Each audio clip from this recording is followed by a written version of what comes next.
Well, I can't hear anything.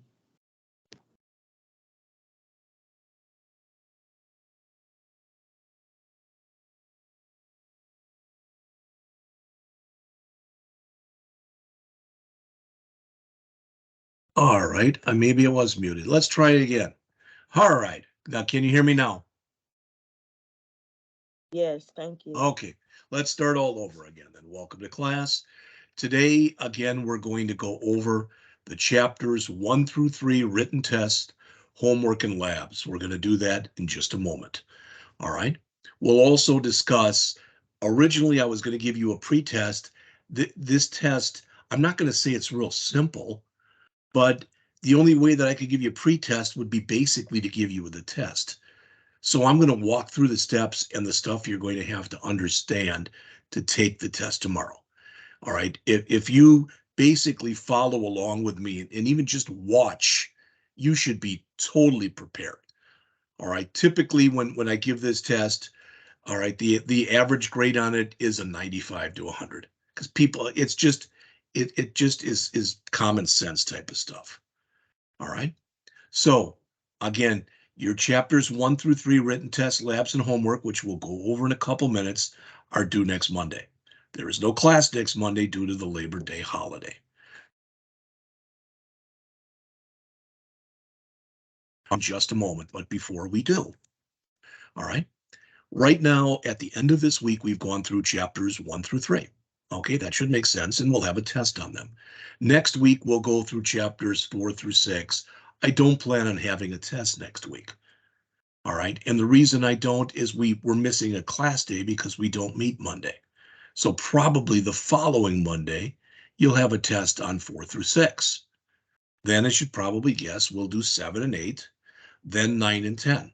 And that's we'll do like basically these 2 chapters in a week and these 2 chapters in a week. And then we'll go through a lot of this stuff fairly quickly in here. And most of this in here, we're not even going to worry about covering. Well, the reason I'm telling you all this is the goal is by no later than week 5 to week 6 or 7 if we have to. We want to be through with this book so we can jump into the other book because the material that's in there, it's not that it's so much more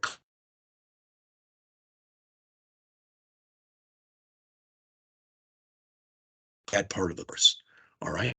Really, HTML is not programming. You're learning to develop websites, but you're not really programming yet. You will when we get to the JavaScript part of the class. All right. And the only other thing I wanted to say, um, a couple people had kind of asked me, it's like, well, I go out and Google how to learn CSS or how to learn JavaScript, and there's millions of sites out there.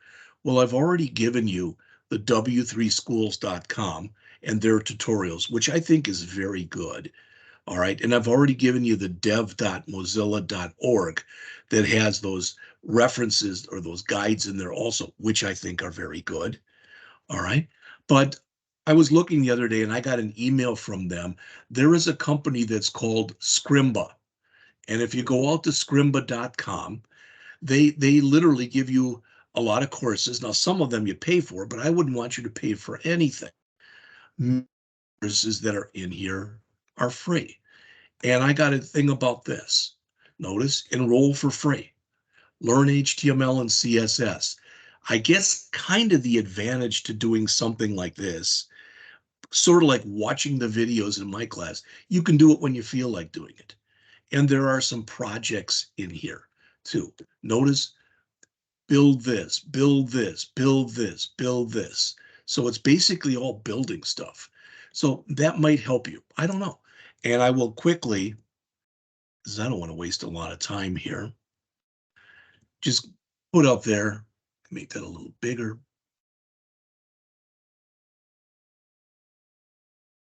All right. I am not affiliated with Scrimba, etc. I get nothing for telling you about this.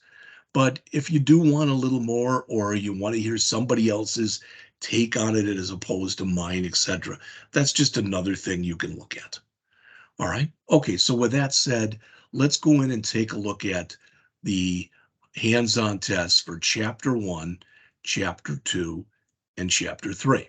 All right, so that's what we're going to do. Like I said, we'll do that first today. Now, I thought about this, and I think what I'm going to do, if people are comfortable with it, is I'm just going to go over every question and the answers.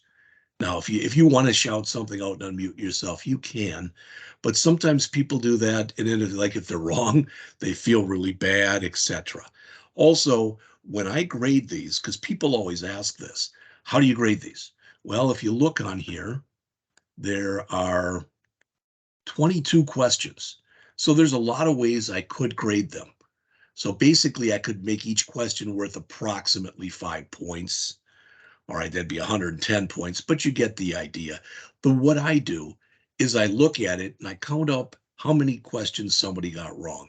And over the years of teaching this, I've had people do all sorts of things. For instance, I've had somebody who said, well, I turned the test in and I look and every answer they put down, they put C down for every answer. So it was obvious they didn't read the questions. They just wanted to put something down. Well, people like that might get a point or 2 points, but that's going to be it.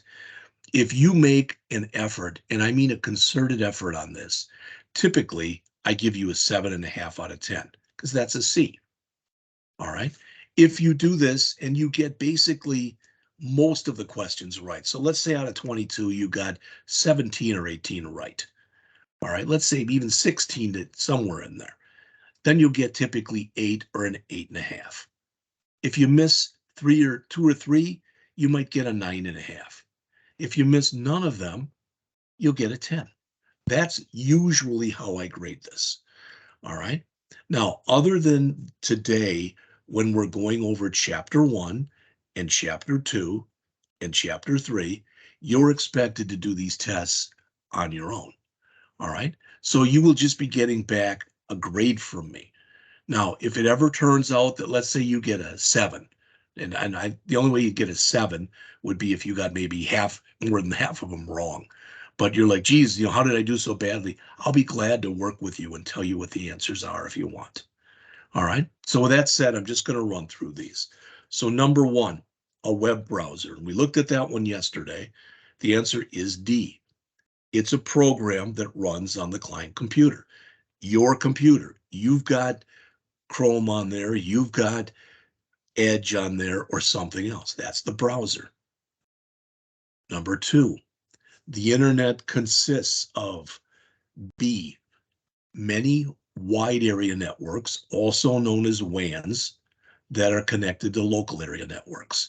You can even go out to images.google.com and type in the internet. I mean, and it's basically, it's a picture of the way they think it'll look. Nobody can draw the internet. All right. Number 3, an HTTP, and that's Hypertext Transfer Protocol response, not a request, a response. And the answer is sent from D. That goes from the server to the client. If we were doing a request, that's from the client to the server. All right, so number 3 is D. Number 4, when a browser makes a request for a static web page, the web server, A, returns the HTML for the page, and the browser renders it. Okay. Number 5, when a browser makes a request for a dynamic web page, okay, B, an application server processes the request and returns the HTML to the web server. All right. Number 6, when a client requests a dynamic web page, the HTML is generated by B, an application server. Number 7, Google publishes a web browser, and that's really publishes to say that that's kind of weird, but the web browser that's associated with Google is C, Chrome. Number 8, when you include JavaScript in a web application, the code is run by A, the JavaScript engine of the web browser. So it's on your machine. So in other words, basically any computer, any laptop, desktop that you bought within the last 10 years, 15 years, 20 years has got the JavaScript engine in it. All right. Number 9, HTML is used to define. This is kind of a key one because it's A, the structure and contents of a web page. Number 10,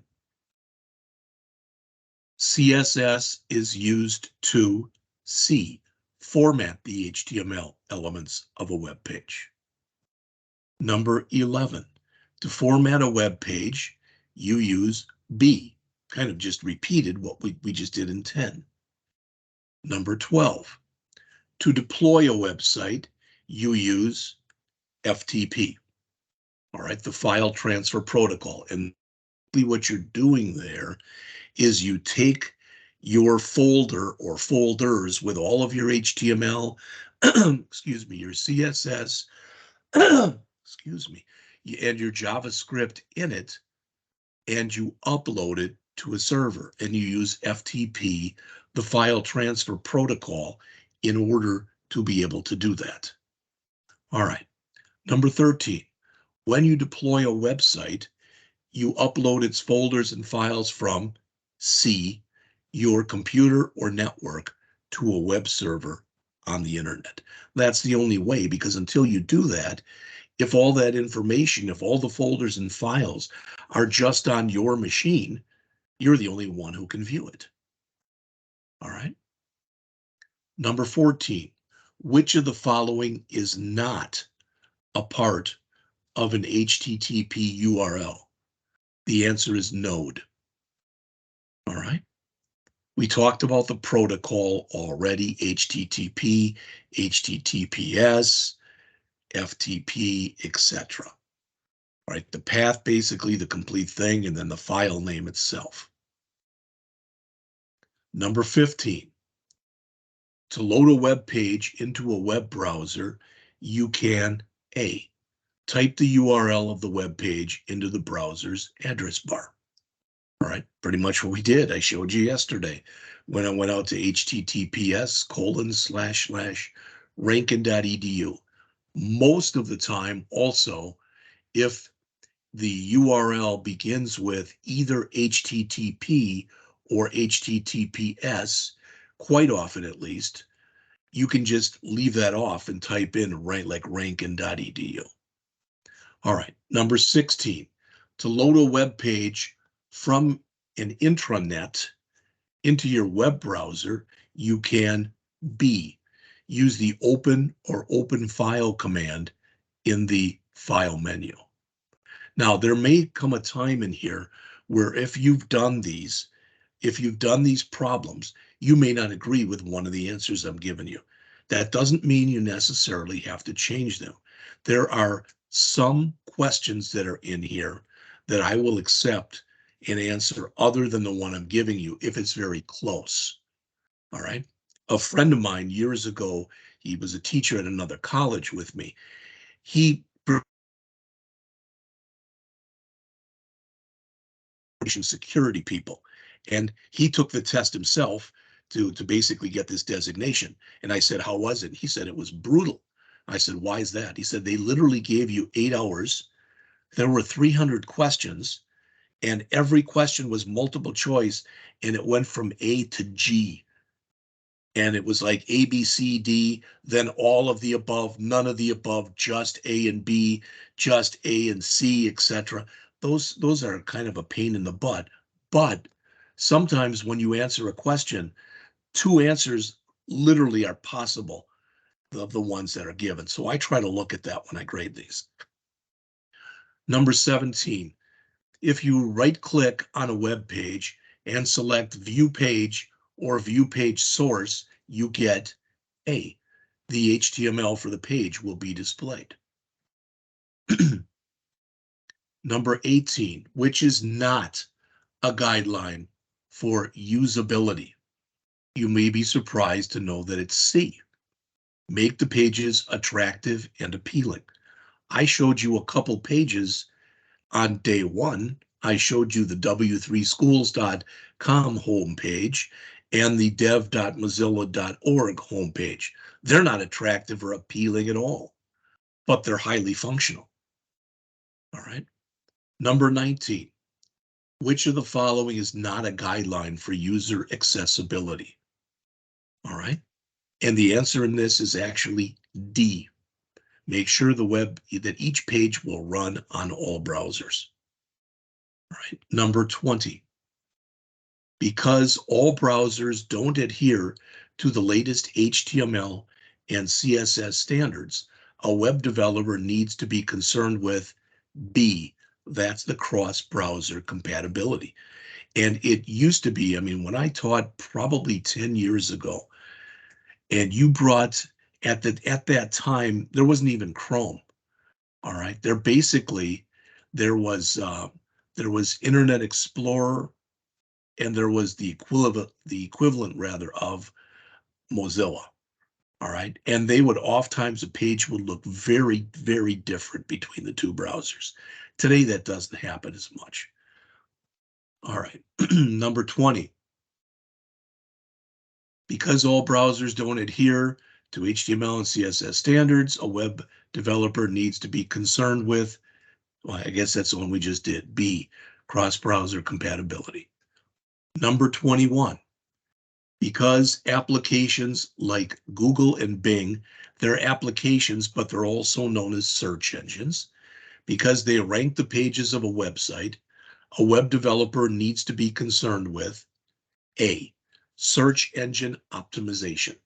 And one of the reasons that places like Google and Bing and Yahoo, they don't let people know how they actually look at a website. And the reason they do that is because they basically they want people, if there was a standard, all right, and you knew exactly what it was, how would they figure out how to put one page as opposed, show one as opposed to the other one? So again, what you want is if you go into Google and you type in sporting goods, I want Jeff Sporting Goods to come up and be number one. I want over Dick's type of an idea. Finally, number 22, because 60% of all internet access is now being done on mobile devices, a web developer needs to be concerned with. We will go over this in probably chapters 8, 9, and 10. That is D, responsive web design. Now, before I go on to chapter 2, which I will do, does anybody need any of these repeated? Any of the ones between number 1 and number 22? All right, then let's go on into chapter 2.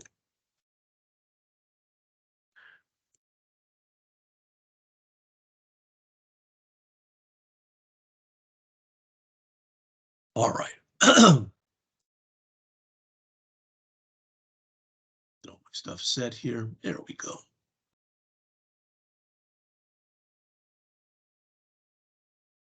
All right.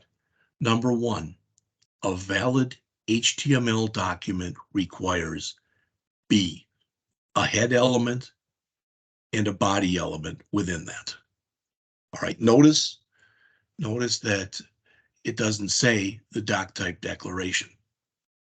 All right. So if you'd have put D in there, I probably would have accepted it because they both would be valid HTML documents. All right. It doesn't say at a minimum a valid HTML document required. So that's why to me, either one of those would have been acceptable. All right.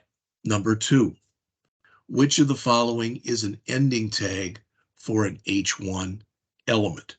The answer is A. In fact, B probably will not work. I don't think any of the other ones will work. Number 3,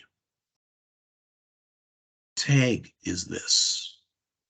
Well, it's known as an empty tag because there is no end tag. It is acceptable that to put a slash before that greater than sign. I typically do that. I put a blank space here, then a slash greater than sign. But it works fine if you don't do that. Number 4, the code that follows. Okay, so what is this? This is a paragraph. It has, notice it has both an ID set up with it and a class set up with it. That's totally legit. In fact, you can associate multiple IDs and or multiple classes with the same element. You can do that. It's totally legit. All right. So number 4, it's D. It has 2 attributes in an opening tag. Those attributes are ID and class. The value of the ID attribute is copyright. The value of the class attribute is base_color. All right. Number 5, in HTML, you can code a Boolean value. Remember, Boolean is basically true, false, yes, no, on, off, 1, 0, something along those lines. And if you remember, when we looked at that yesterday, we had a Boolean attribute that was called checked. And all you had to do was D, just list the attribute name. All right. And I mentioned that in the olden days, like a few years ago, you had to say checked equal checked. They've changed it, so now you only need D, the attribute name. Number 6, in HTML, you must enclose an attribute within quotation marks. And the answer is you only have to do that if A is true. If that attribute value contains spaces. All right. But if you look at the example we just had here, there are no spaces. So it would have been totally legit to leave the double quotes off of both of these or to use single quotes. But good programming practice says you always include them, and typically you use double quotes. It's just the way that it's done. And if you said, yeah, I heard that. Why is it done like that? Why do you use double quotes? Because in most computer programming languages, double quotes and single quotes have different meanings.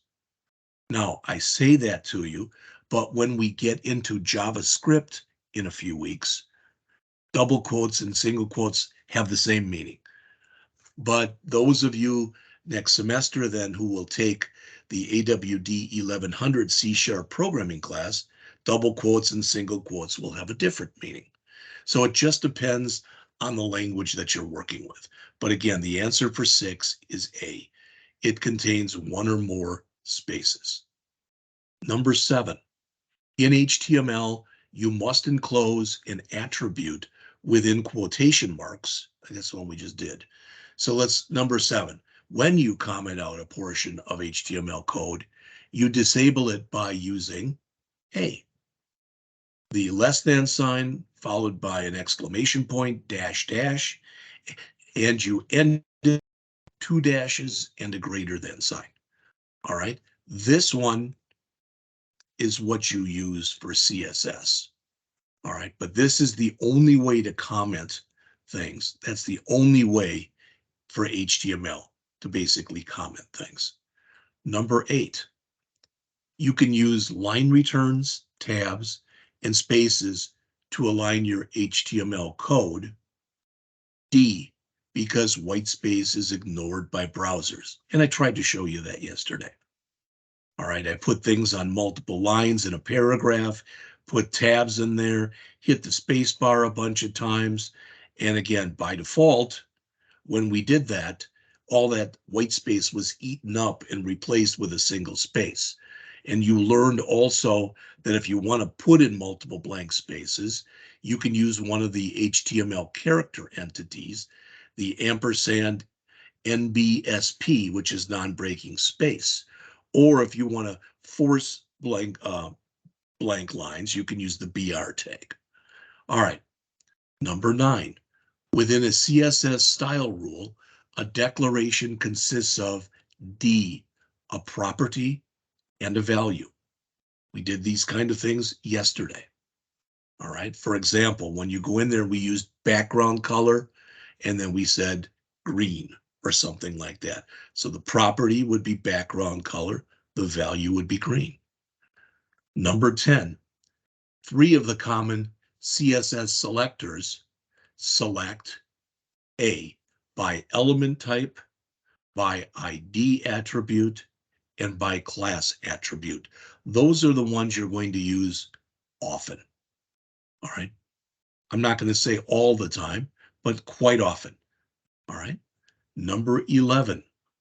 Which of the following is a CSS type selector? The answer is A, H1. All right. Number 12. Which of the following is a CSS class selector? Well, remember, with classes, it starts with a period. There's only one here that starts with a period, and that is C, dot first, underscore, line. Number 13.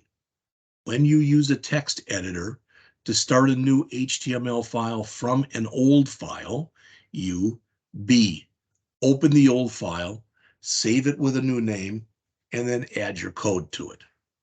All right. Number 14. This one, to be honest with you, whether you get it right or not, since we're not using brackets, I don't count questions like that. But to be complete, if you're using brackets to edit an HTML file, the easiest way to test it is to A, select the HTML page in the text editor and click the live preview button, which is similar to what I showed you yesterday when we used it, when we set the server. All right. Number 15. When you're using the live preview feature of brackets, the changes are shown in a Chrome browser as soon as B, you make a change to the HTML or CSS, same way that it is in live server that we looked at, that we have in Visual Studio Code. All right. Number 16. After you test a page in Chrome, the easiest way to test any changes that you make to the HTML or CSS files for the page is to save the changes and then D, go back into Chrome and click the reload button. And just so you know that, you probably already do, the reload button is the one right here. That's the previous page, that's the next page, that's the reload button. So if I click it right here, it literally just reloads the page. All right. Number 17, when you use a markup service to validate the HTML for one web page, B, a trivial coding error can cause multiple validation errors. All right. What that means is, and I showed you, tried to show you that yesterday. If you leave off an ending paragraph tag or an ending H1 tag, stuff like that, and you always should get used to, when you're debugging that, go from top to bottom as best you can, because a lot of times one error up on top will propagate its way down to other errors later on the page. Number 18, validating an HTML file, B, may help you find errors that are difficult to find any other way. Now, before we go on to chapter 3, does anyone need any of those repeated? Anything here in chapter 2? Any of these 18? All right. Then let's go on and go over, or go through, however you want to look at it, chapter 3. All right.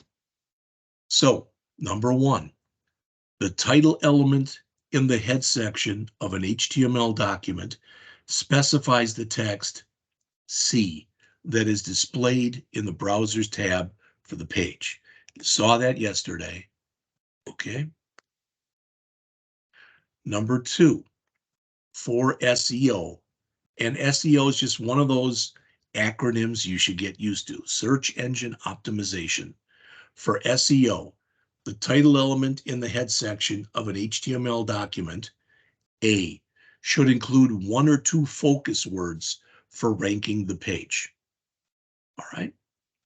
Number 3, a meta element in the head section of an HTML document, D, should include up to 10 keywords, or phrases. Again, you might not have had any idea on that one what it was. All right, number 4. Inline elements are, all right, and they are, in this case, remember, inline elements do not go across the whole page. All right, so these would be out right away. LI does. All right, H1 does, A tag does, UL does, etc. The correct answer for number 4 is B. Okay. Number 5. By default, which type of element is displayed on a new line? Well, it's C because that's the other type. All right, if they're not inline elements, they're block elements. All right, and block elements, as I showed you yesterday, they're greedy, and at least unless you change it with the CSS, they take up 100% of the screen, or as close to 100% as they can.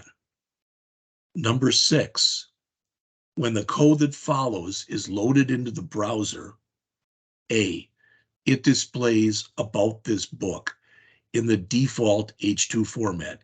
And you should know, looking at that, for example, B and D are out right away. All right, because those are capitalized, and what's shown there is not capitalized.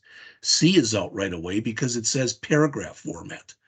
So really make sure when you're answering these that you read the question carefully and completely. Number 7, by default, the BR tag, remember that's the line break tag, so it starts a new line of text, B. Number 8, what character entity is created by the ampersand NBSP semicolon character? You've already heard this today. That's a blank space, or just a space, D. Number 9, the class attribute, again, it's D, can be used by CSS to apply the same formatting to more than one HTML element. All right. Number 10, the ID element, A, can be applied to only one element in an HTML document. All right, so each page, all right, that ID should be distinct to that page. Number 11, the portion of a web page that displays the most important content should be coded as an HTML5 body element, B.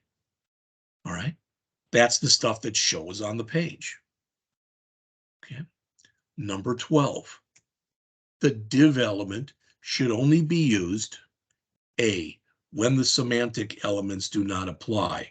We looked late yesterday at the semantic elements like header and footer and section, and sidebar, etc.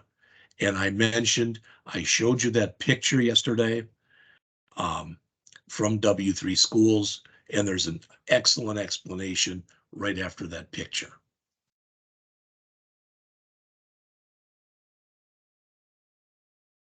Number 13, instead of using span elements to identify portions of text for formatting, you should, A, use HTML5 elements to identify the portions, and CSS to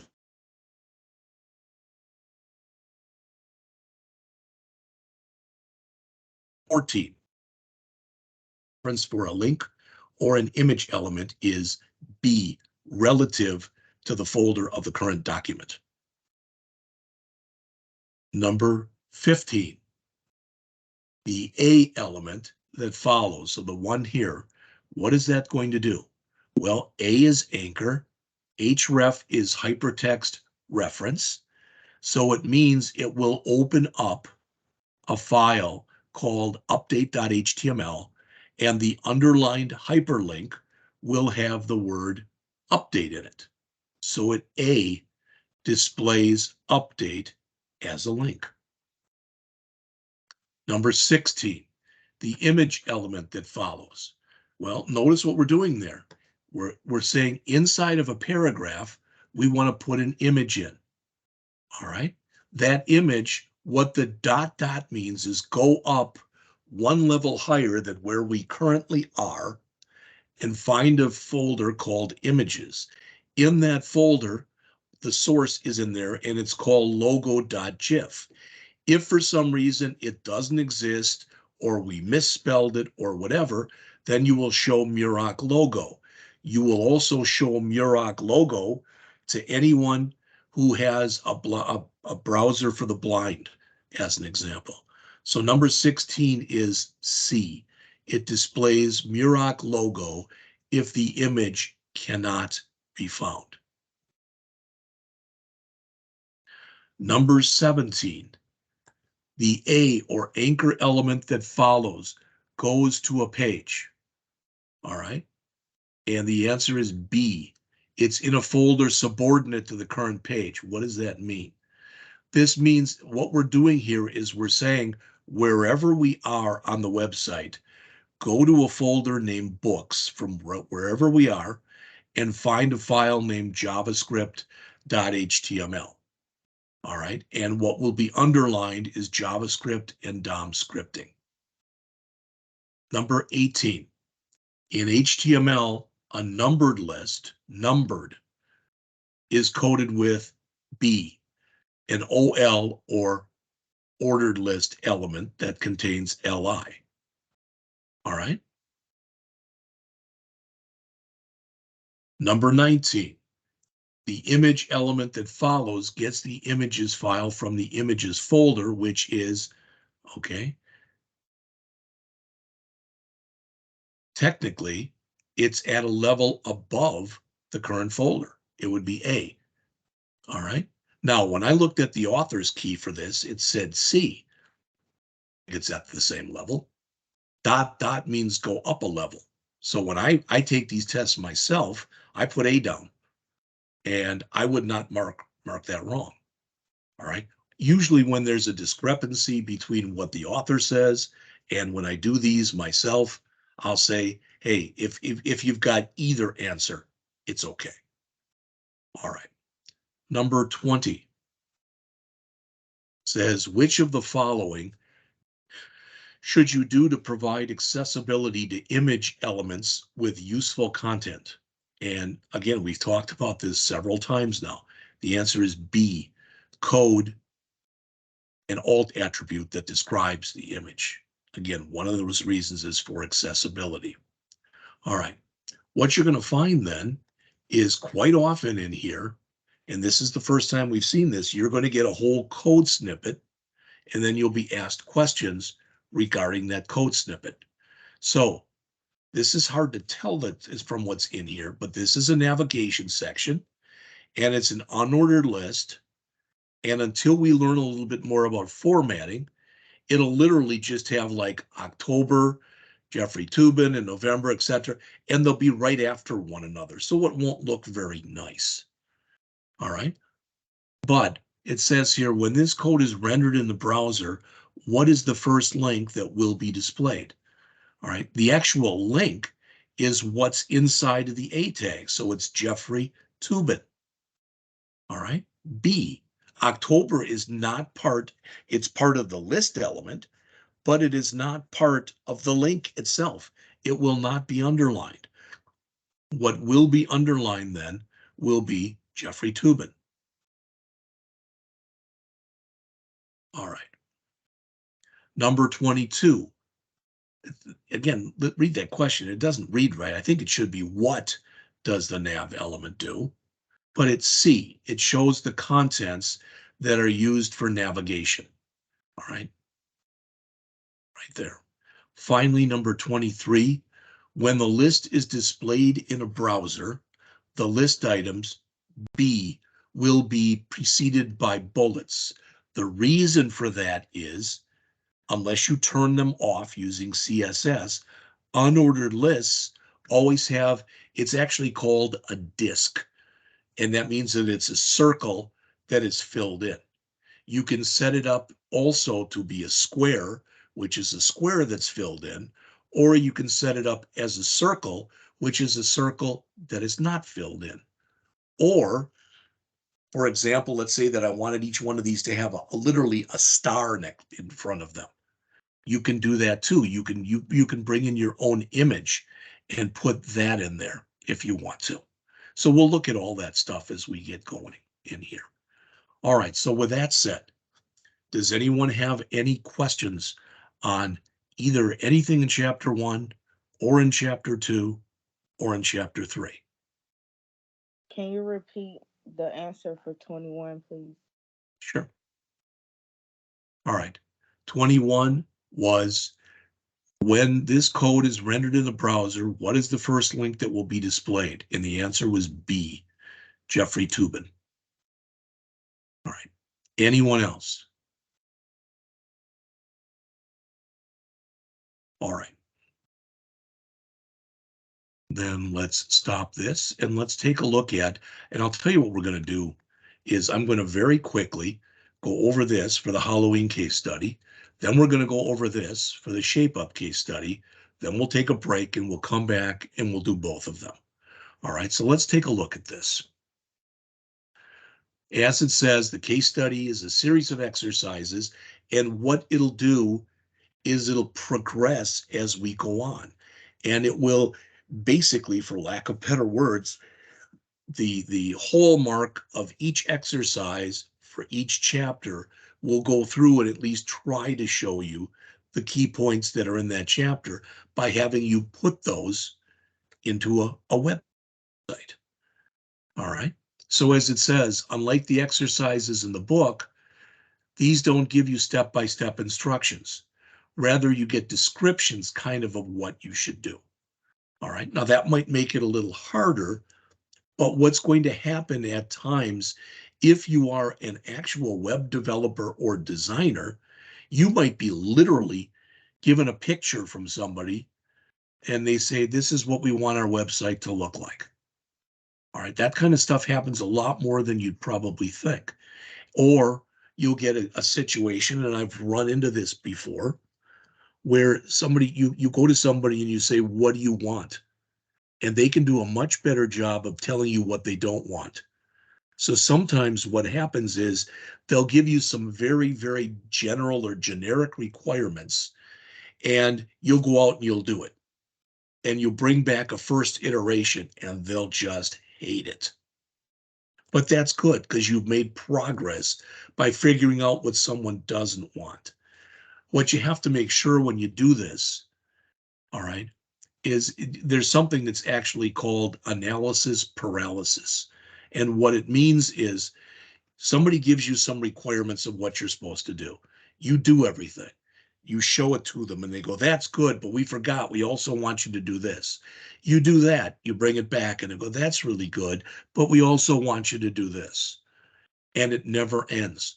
You have to watch out things like that. I had a student when I was at another college a few years ago. I would try to set up internships. A little harder to do that nowadays, but I tried to set them up, and I had a student doing a website for a senior citizen center. They were really nice people, and they gave a really complete list of requirements. All right, and Trevor was his name, and Trevor did everything they asked. And we met again a couple weeks later, and they go, oh, we forgot to tell you this. This went on 4 or 5 times. And finally, Trevor said to me, I don't have time to keep doing this. They want me to change colors and fonts and whatever. So we told them when we met the next time, we said, we'll do everything you've got on here, but this is the last time, because these internships were done for free. And we said afterwards, if you want anything changed, you're going to have to pay him to do it. They were not happy, as you might guess. And they called a couple weeks later and they wanted to meet. And I told them we could meet. But if you want that changed, it's going to cost you money, not to me, but to the student who's putting his time and effort in. We never met again. All right. So can happen is what I'm telling you. All right. So the descriptions of each exercise will include an image of what it should look like. All right. It says the specs are detailed enough for you to complete each exercise, but sometimes you'll need to use your best judgment on how to do it. What does that mean?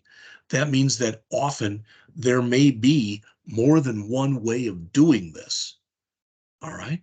So it says to do that, write the code the way you think is best based on the way it was presented in the book.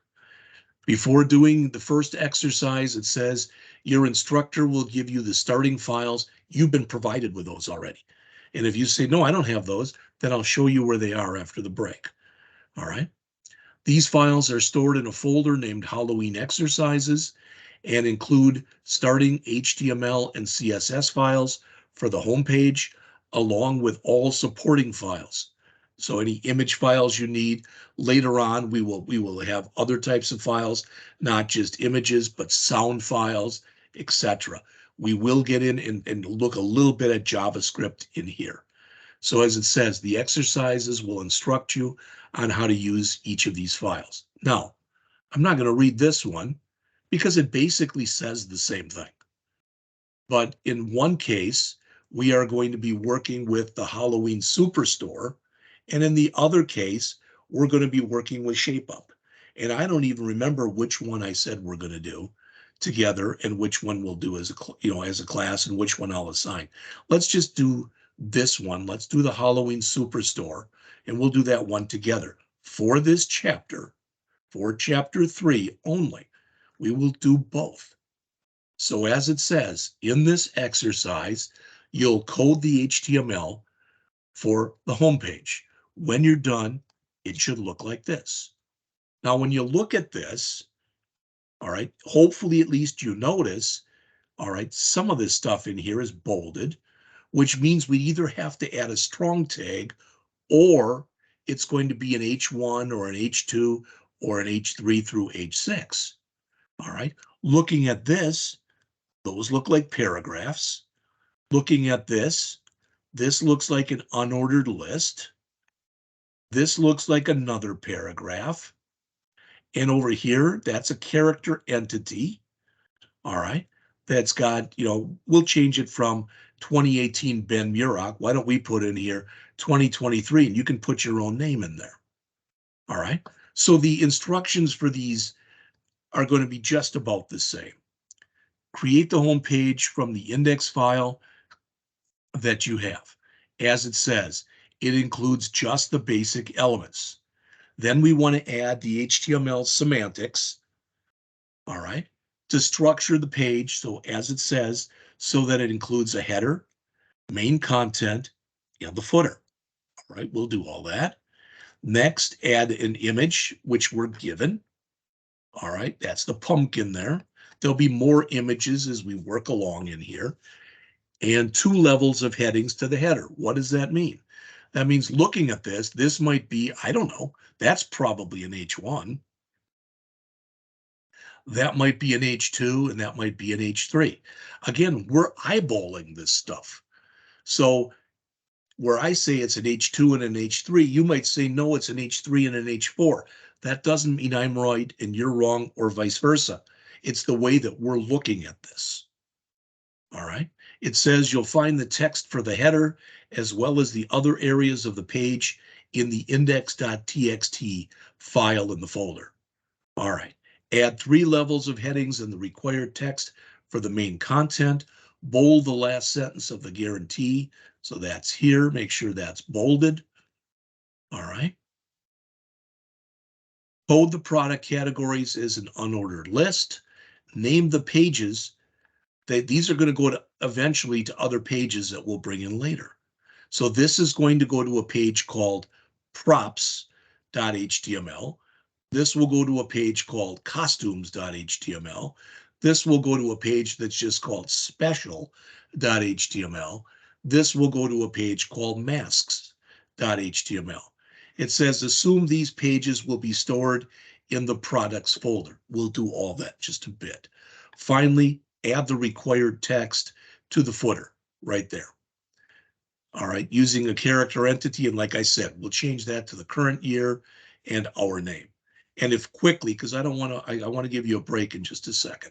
But if I look at the other one, it's again the instructions are virtually the same. And when we look here, they're also very similar. All right, we've got what? You can see we've got an image. We've got some different type heading styles. We've got a paragraph. In here, it looks like we may have, looks like a quote. All right. And in here, what do we have? Well, what we offer right here, that's going to be a link to something. That'll be a link to something. That'll be a link to something. After each one of those links, there's paragraph text. We've also, again, we've got some kind of a heading here. We've got an unordered list with our bullets. And I think, again, we're going to expect that these go to pages. Now, I'm not going to read these because, again, they're virtually the same as what we did earlier. All right. And right now it is 9 o'clock. So let's take 10 minutes. All right. Well, in fact, it's 9:01. Let's come back at 9:11 and we'll first do the Halloween Superstore. Then we'll do the shape up. I'll see you in 10 minutes.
All right, it is 9:10, so I'm going to start back up.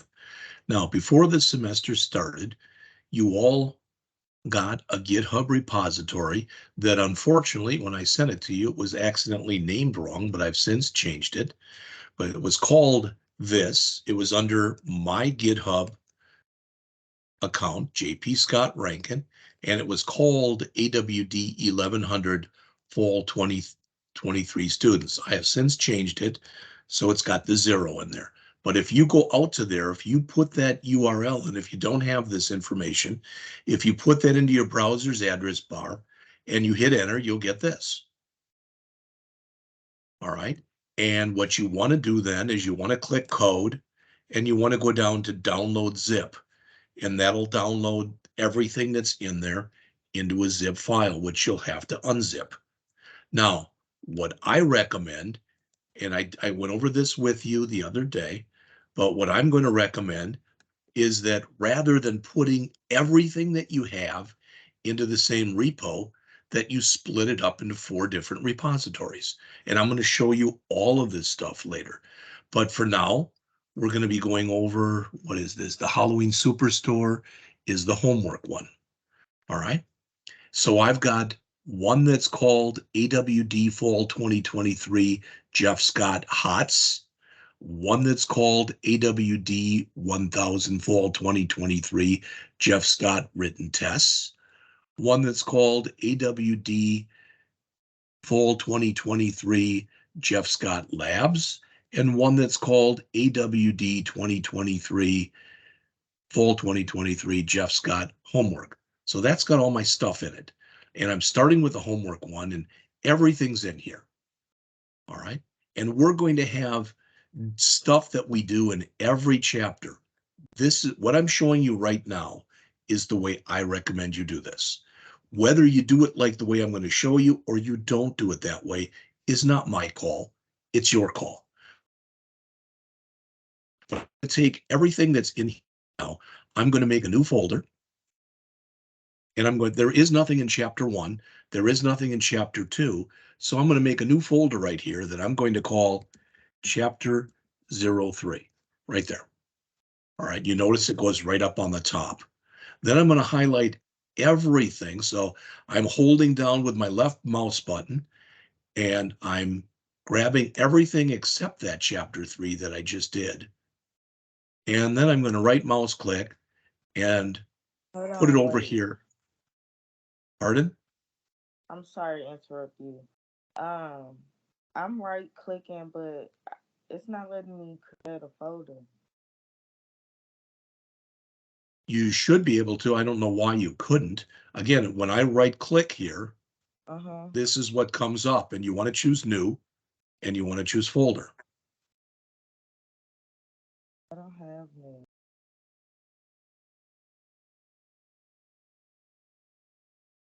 Well, I'm not sure exactly what. Yeah, you go ahead. I'm not gonna interrupt. Okay. All right. So I've made this chapter 3 folder. Now, again, I'm holding down on the left mouse button and sometimes they call this lassoing because I'm highlighting everything except my chapter 3. All right, then I let go, and with the right mouse button, I'm going to drag that up here, and I'm not going to move it. I'm going to copy it just in case I need these later by themselves. So I have now copied everything that was here that's highlighted into this folder right here called chapter 3. All right. If I look at this, I'm going to bring this folder up in just a second in Visual Studio Code. But just so you see it, really and truly not much stuff in it right now. That's what's in it. All right. So what I'm going to do then is I'm going to take this folder, chapter 3, I'm going to right mouse click on it, and I'm going to choose open with code. And that'll open it up in Visual Studio Code. All right. Now, there is a bunch of stuff in here already, just so you know, such as, notice that under images, there's a bunch of images. The only one that we care about right now is this pumpkin image. That's the only one we care about. All right. But I've got all of them, and that's okay. We're not going to use anything in this except pumpkin.gif. We're not going to use anything in this JavaScript thing now. We're not going to use anything in this media now. We're not going to use these slides now or these styles now. All right. The text in here, this has got all that text that we're supposed to put in on the page. All right. I'm going to pretend that doesn't even exist, and I'm going to add all of the text myself. That'll take a little longer, but I want you to be able to see everything that I'm going to do in here. So I'm going to start by going to index. All right. And you can see it's got all this stuff in here. Well, the first thing I want to look at is there's no title. So I'm going to go back to here and see if it showed a title in here. And it says Halloween store right there. Since I want to be able to follow my requirements, I'm going to put in here Halloween store. So that's the first requirement already. All right. You can leave blank spaces in here. I'm just going to remove these. All right. So now, as far as I know, my doc type is done. My HTML lines are done. My head section is done. So I'm only going to have to concentrate on the body. And we're told that in here, what we're told to do is to make it semantic. So what I'm going to do is up at the top here, I'm going to put in a header section. All right, I'm going to put some stuff in there in just a moment. All right, after I get done with the header section, I'm going to make a main section. And after I get done with the main section, I'm going to put in a footer section. These are the three sections that my document is going to contain. Again, you've got it set up. I could do the same thing where we could just come in and drop this text in, but I'm typing it in so you can see everything that I'm doing here. All right. So the first thing I'm going to do is I'm going to add that image. All right. Right now, there's nothing in the body section. There's no code in there at all. Nothing. So nothing would show if I ran this. Just to prove that, if I go over to live server, it now says Halloween store, but there's nothing in here. All right. Okay. So let's start putting in some stuff. First thing I'm going to put in is the image. Remember, image starts with an IMG tag. I'm going to remove this by clicking over here just so I have a little more room. All right. So I'm going to say image. And the first thing you typically put in is the source. And I've got a folder called images. In that folder, there is a file called pumpkin.gif, which is what I want. So there that is. Alt equal, you can put whatever you want in here, but it should be something reflective of what this is. So I'm going to say pumpkin picture. All right. And we could give it a size in here.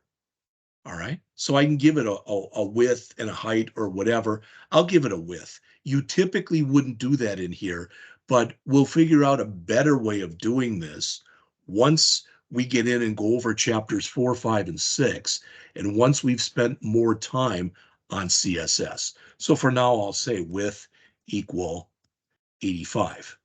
Whoops. And remember, this is an empty tag. So I can either do this, or I like to do it like this. You don't have to do it like that.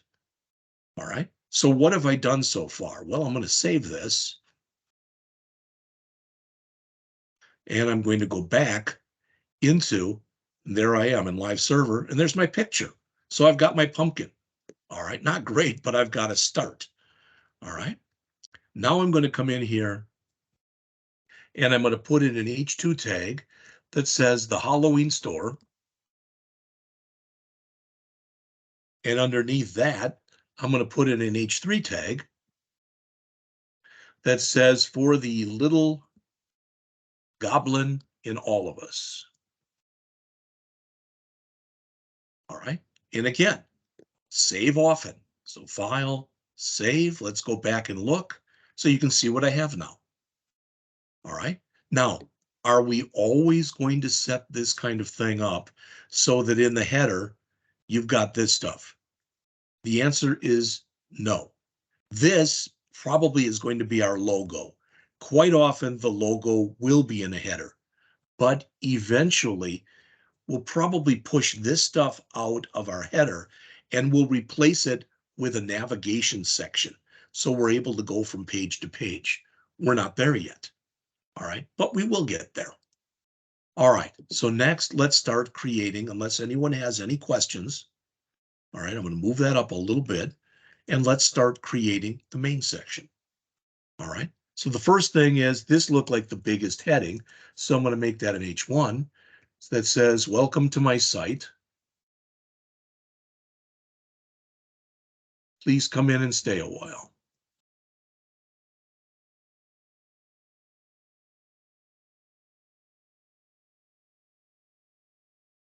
All right, and again, I can right mouse click. In fact, I can just go back. So there's that. Oops, I didn't save. So I can go back and look, and now I've got that. Now this is going to be very big, so I'm going to take the size on the screen and make it smaller so you'll be able to see stuff as I'm filling this in. All right, so we've got an H1 in there. And next, we've got a couple of paragraphs. All right, so again, normally I would just pull this from the index.txt, but I'm going to put it in myself.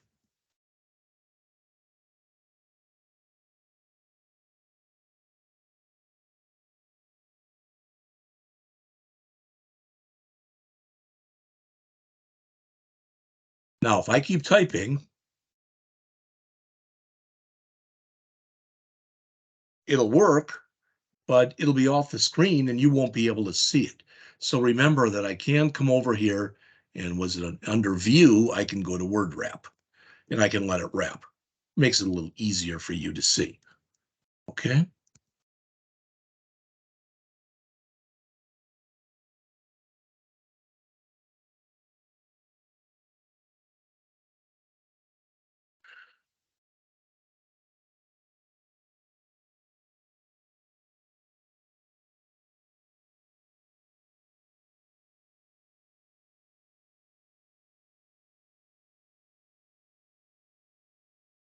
I'm not trying to misspell anything and hopefully I'm not. I guess we'll see. So we've got that. Again, I'm going to do a file save and I'll go back again. You can see it's filling up. All right. So it looks like next we have another paragraph.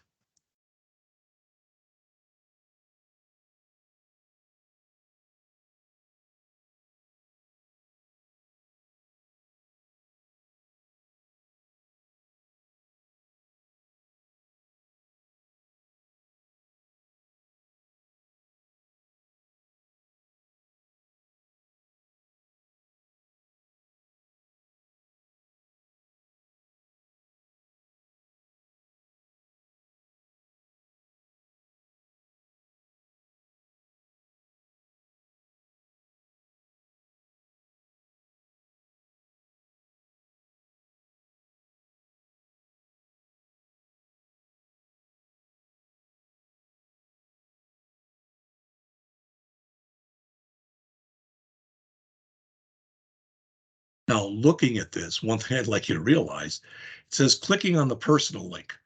Okay, I don't see one that says personal, which means it's probably something that's going to be added later.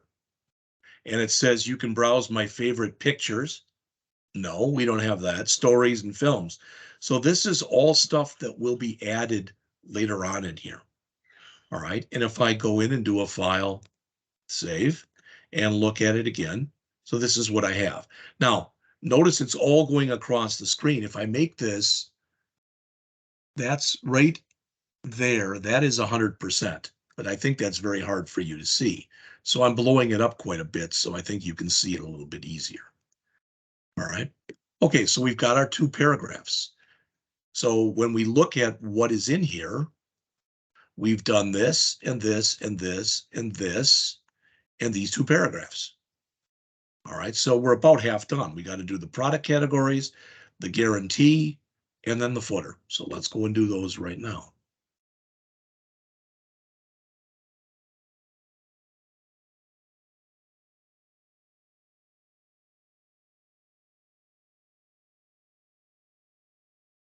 This is going to be put into an unordered list, which means it'll have list items in it. All right. And they will all be hyperlinks. We're told they're all in a thing called products, in a folder called products. And the first one is props.html, and it says props. Now, to just try to save a little bit of time, I'm going to copy this 4 times and then just make changes.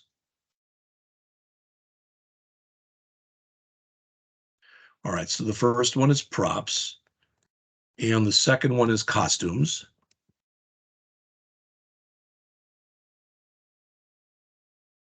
The next one is special effects.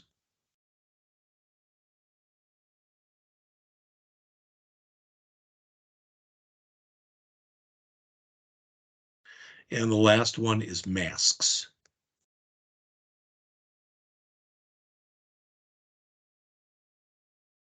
All right, so we've got all that done. Let's take a look again. So I'm going to do a file save, go back and look at it in live server. All right, and you'll notice it says it cannot get there because we don't have those pages have not been set up yet, and that's okay.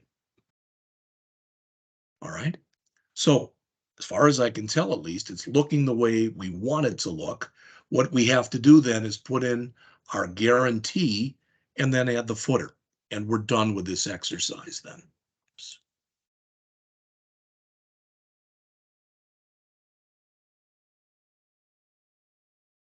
Oops, we need to say my guarantee. Sorry about that. In fact, we'll put that P back in there.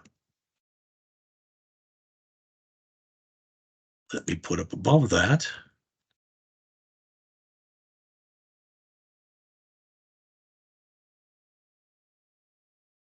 All right. Now you can space this out as much as you want to. So in other words, if you want to space here and one here and one here, etc., you can do that. Doesn't hurt anything. That's just the way it's displaying on the page here.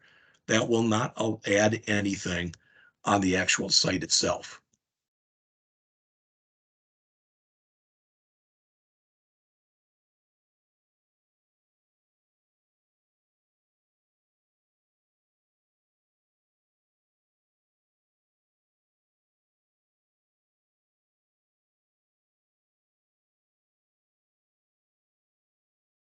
I think it's it.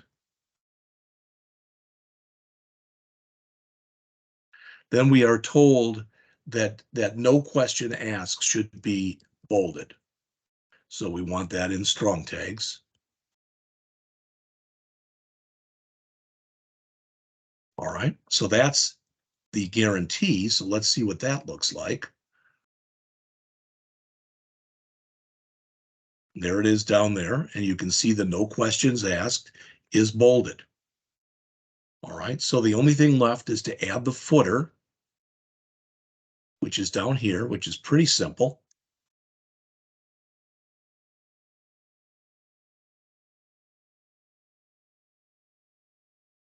Again, I'll put my name in there. One last time, file, save. All right, and let's take a quick look at it. Oops, wrong one. There it is. So there's the whole page. Now, does it look 100% exactly like what is shown in the picture? The only difference is they've kind of cut sometimes their paragraphs run onto a couple lines, but other than that, it's the same thing. All right, now I'm going to leave that up there for just a moment, and I'm going to ask the question then. Does anybody have any questions on anything that I've done? This is your time to ask, so please feel free.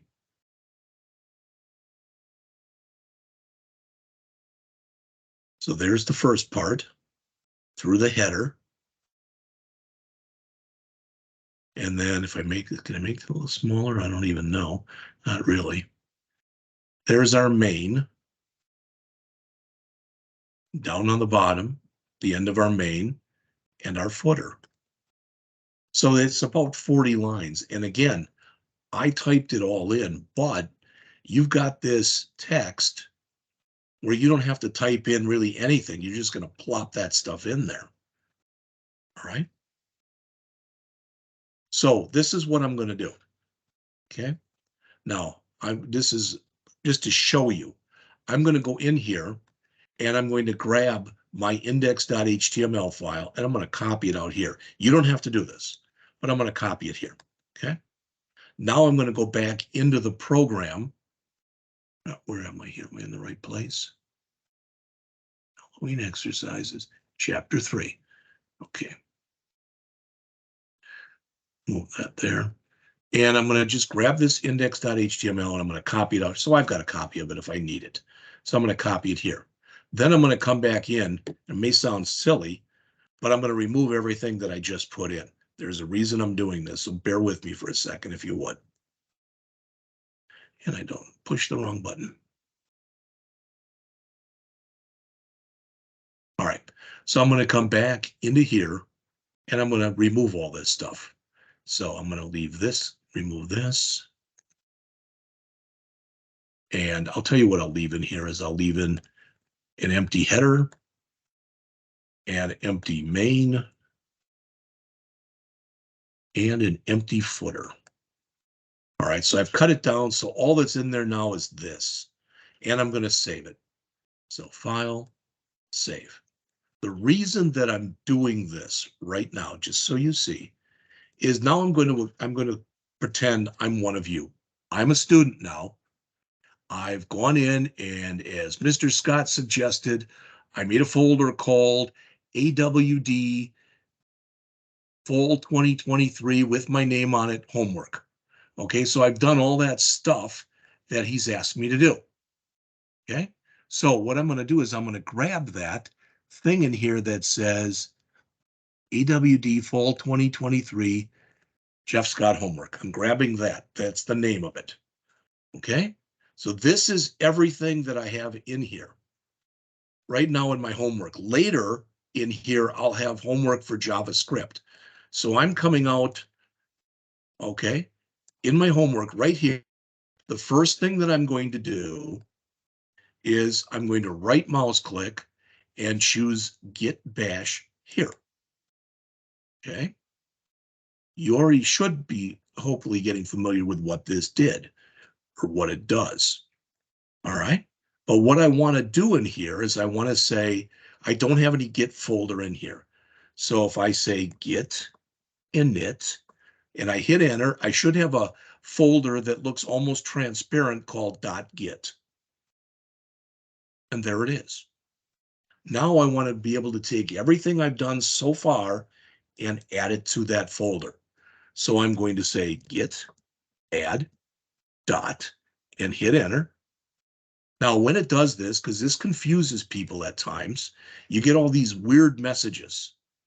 And it has to do with the fact that some software, when you hit enter, it's considered a line feed or an LF. With other software, when you hit enter, it's considered a CRLF. LF is line feed, CRLF is carriage return line feed. It's doing some stuff. It's reconciling any problems that it might have, the software might have. All right, so I did a git init. Let's just write down the commands that we're doing here. So I first came in and I did a git init.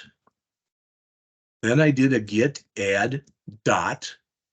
All right, and now I'm going to do a commit, a git commit -m, and I'm just going to call this chapter 3 homework because that's what it is.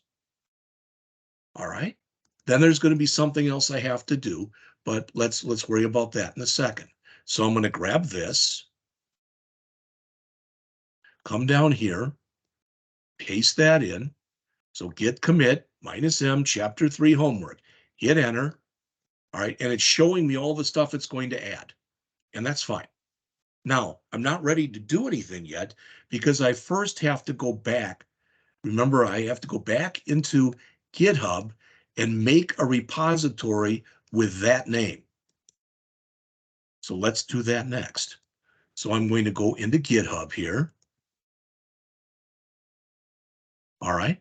And some of you have told me your GitHub looks a little different than mine, and it might. All right. So I'm going to click under repositories. I'm going to click new. You should also be able to get to it. I think it's, create new repository from this plus sign. I just use this one. All right. So I click new. All right. Now yours for owner, you may not have this, but I'm going to put JP Scott Rankin because that's me. And the name of the repository is what I just told you. That is AWD1000 Fall 2023 Jeff Scott homework. All right. Yours will be private. Mine, I'm going to make public. All right. I could make it private. It doesn't matter. All right. But I'm going to go and put that in, and then I'm going to go down to here. I'm not going to worry about a README, a git ignore, any of this stuff. I'm going to click create repository. And what has changed is the stuff that's in here. And it says now you should do a git init. We already did. This git add, we can add a README. This is a markdown file. You don't need it. Commit, we already did. We're not working with other people, so we don't need a branch. But we do need this. This is establishing the communication, and it says, that second last line, what it says in there is when we go and add that to Git, all right, it says, oh, when we go and push this to GitHub, that's where it's going to go. To AWD1000 Fall 2023 Jeff Scott homework .git. All right, so I'm going to go back into here now, and I'm going to paste in that line right there and hit enter. And if it comes back with just your prompt, it worked. Now, how do I know? I can type in if you want, and this is shown on those list of commands I sent you yesterday. I can put git remote -v, and it shows. Yep, that's the right thing. Okay, and if you are curious, fetch means that you're grabbing something from GitHub. Push means that you're sending something to GitHub. Finally, I want to go in and I want to type in git push -u origin master. Now, with most of you, rather than master, you'll type in main. All right, mine is older and it uses master. Some of them still do, and I don't know why, but I'm going to hit enter now. Usually it sits and spins for a couple seconds, works on it, boom, it's done. How do I know now that it's done? All right, I come back here and I click my refresh button, and there it is. Halloween exercises, there's the PDF. There's Halloween exercises. There's my chapter 3 folder. All right, there's my index.html file that I cleared everything out of, etc. Now, I'm going to do this for the labs as well, and I'll even do it for the written tests. Why? Just because I'm going to do the same thing 3 times so that those of you who are experiencing any problems at all doing this, hopefully that'll help you get over those problems. All right, so I can already come in here and do this. Remember, we've already done our written tests. All right, I didn't write these down, but I'm going to have this. So I'm going to create another repository in here. In GitHub, I'm going to, again, how do I do that? I just am going to go back to here and click new and choose an owner. That'll be me. And now I'm going to create another repository, and that's called AWD1000 Fall 2023 Jeff Scott written tests. Again, you will make yours private. I'm going to keep mine public, and I will create the repository. Now, to save a little time, I'm going to grab this line, and I'm going to copy it to the clipboard. All right. why. You'll see now why in just a second. I'm going to open up my written test folder, and I'm going to right mouse click on here, and again, choose Git Bash here, just like we did before. Make this bigger, and there is no Git folder, so I'll do a Git init. There that is. All right. I'll do a Git add dot. There's a lot of stuff in there, so it'll take a second. I'll do a Git commit -m, and that will be, I don't know, let's just call this first commit. There's nothing in there, all right, because I didn't save the answers to the test. But I'm going to put that in there like that. All right. Then I'm going to paste back in that thing I just copied over from Git that has my origin and hit enter. I can check it again with a Git remote, remote -v. Looks like it's correct. Now I can push it.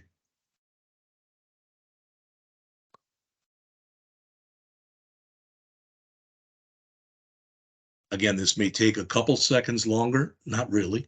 So now I can go back into Git and I can refresh. And now I've got two of them in here. There's my written tests. So I now have two repositories in here. So let's do the last one right now. And what I mean is I'm gonna close this so I can just click exit to make that go away. And I don't need this one anymore. So I'm going to exit here also. But let's go in now. We've done the written tests. We have done the homework, and then let's do the lab. All right. So again, I'm going to come in here and I'm going to open this up, go to labs, go to shape up exercises, and do the same thing that I just did. We're starting with chapter 3. So I'm going to create a new folder that's going to be called chapter 03. And I'm going to copy everything that I have up above into that folder. Oops, can't do it like that.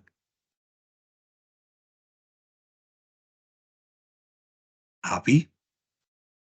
All right, and I'm also going to copy in this thing that says cardio. So copy. So I now have everything. I didn't mention this earlier, but once you're done with chapter 3, in fact, we can do it with the other one. Let me grab the other one that we have. All right, typically for our homework, we already did in here now, chapter 3, somewhere in here, Halloween exercises, there's chapter 3. Typically what you'll do is you'll make a copy of this folder, paste it, and no, you won't call it chapter 3 copy. No, that will become chapter 4. That'll be your starter file for chapter 4 that you'll be adding things onto it. All right, so we've got that now. Let's go back to where we just were, which is our labs. And I'm going to go into chapter 3. And I'm about to do the exact same thing, all right, that we just did. But this time, we're going to be working with shape up, all right? And this time, not to save time necessarily, but I will use the stuff in that text folder, all right? So I will use the stuff in index.txt because it'll take a little less time then, all right? So I'm going to, again, I've got this thing now that's called labs. And again, I want to make sure that's the right one. Yep, that's shape up. So I'm going to come over to labs right here. All right. And I'm going to go right into my chapter 3 folder, and I'm going to open that up with code. All right. Now I've got a few instances of code open here. So I'm going to get rid of the old one that I have. Okay. When I say get rid of, I'm just closing it. So this is what I have now. And this, again, this is all I have in here. Okay, so I'm going to start adding stuff to it. First thing I'm going to do, just like we did before, is I'm going to go back, and now I'm working off the other PDF, not this one, but this one. All right, so the title is Shape Up. 2 words, and the up, they're both capitalized, and the up afterwards has an exclamation point. So I'm going to put here Shape Up. All right, let's save this.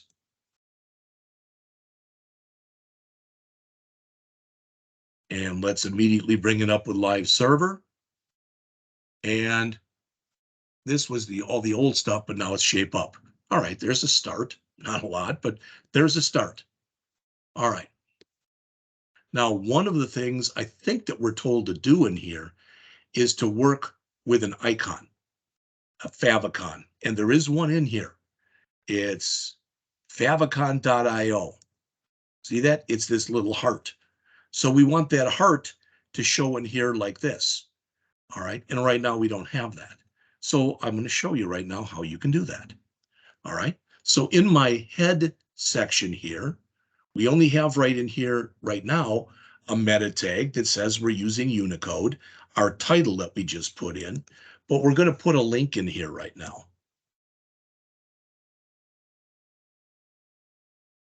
All right, now when we do it like this, it says rel equals style sheet. We don't want it to say style sheet. This is a favicon, so we're going to say shortcut icon, and then we have to let it know where it lives. And it is under images / favicon.ico. All right, I can just take that. There we go. And that's everything. Let's see if that worked. All right, so file, save. Let's go back. All right, and there is our little heart. I know it's kind of hard to see, but before there was nothing there, or there was some default image. Now there's a heart there. So far, so good. All right. So again, just like we did before, we're going to break this up exactly like we did before into 3 different sections. So we will have a header. Underneath the header, we will have a main. And underneath the main, we will have a footer. Again, I'm being very deliberate, trying to do stuff the same way and just establish some decent habits here. All right. So the first thing I'm going to do is I'm going to come in here and I'm going to copy some of the stuff, and some of it, if there's not much, I'll type it in myself. All right. So I'm going to come in here and put in my image.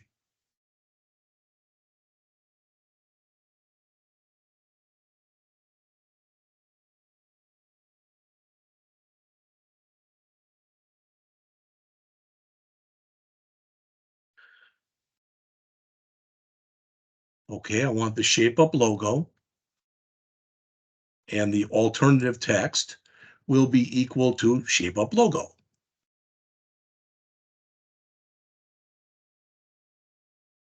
All right, that looks good. What else do I need in here? Well, I'm going to put in an H2 tag that says shape up. And underneath that, I'm going to put in an H3 tag. And it's going to say find the best fit for you. All right, let's save this. And let's take a look. So that's what we have so far. Not a lot, but it's a start. And if we take that and compare it to what we're supposed to be doing here, you move that over, you can see. Shape up, find the best fit for you. Okay, good. It's a good beginning. All right. All right. Now, when you look at this, what do we have here? Well, we've got a bunch of stuff that we're about to put in here. All right. We're about to put in all this junk that's in here. We didn't have to do it like this, but I'm going to break this up in different parts. I'm going to make a section, and that section is going to have in there everything up to about here, all of this stuff. And that's just an arbitrary thing that I came up with. And then we're going to make an aside, and that aside will have all of this stuff. And why am I doing that? Because eventually with that aside, right now it's going to be on the bottom, but we may decide that we want to move it off to the side. And then we'll have our footer down here when we're all done. So that's our 3 things that we have to do. I want to do those 3 things, get all those done, put that out to GitHub after I remove the stuff I'm doing, just like I just did. Then we'll take another break, and then we'll come back and I'll basically give you what's going to be on tomorrow's test. So that's what we have left to do today. All right. So I've got this find the best fit for you, and we're done with our header section. So I'm going to go down to main. And as I said, I'm going to make in here a section, and I'm going to make in here an aside. And again, as I mentioned earlier, if you need more information about those, just literally Google W3 schools HTML5 semantic tags, and they will show you all these and give you a detailed description of what typically is in each one of these. All right, so let's see. I'm going to go back to here and I'm going to go and see what is in this text. All right, and I want the stuff in, I think it's in home.txt. Get ready to shape up. Yep. So how many times? Yep. All this stuff. So I want to go down until we get to additional resources. So I'm going to copy all of this stuff. We're starting with get ready to shape up and stopping right before we're there by those additional resources that are here. I'm going to copy that to the clipboard and I'm just going to paste it in here. Now it's going to look ugly as heck. All right. And it would look even uglier if I ran this right now, but I'm going to fix it up right away. So this get ready to shape up, that looked like it was our H1. Okay. This is the other problem with doing it this way. I'm constantly going to be moving tags in and out. So let's put in a paragraph tag here. All right.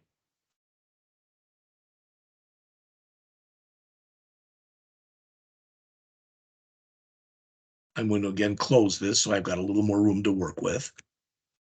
All right, now I can set this up right away. You already saw this to go over to view and to word wrap, because that'll make it a lot easier to read, as you can see. All right. Then we've got this as as this person said here, fitness expert Amanda Russell. I don't know if she's real or imaginary. I don't know, but I'm going to grab that, and that's going to be in its own paragraph. All right. But she made a quote here.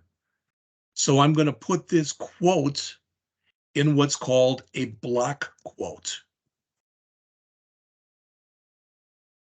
So I'm going to grab that whole thing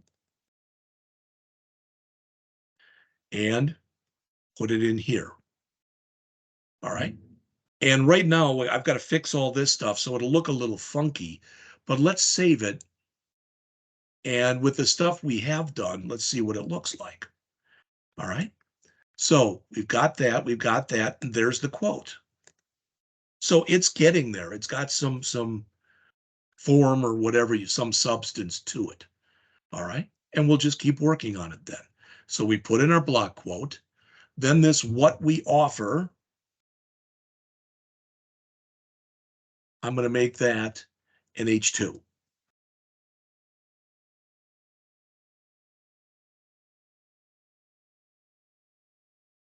All right. And all this build strong muscles and all this other stuff in here. All right.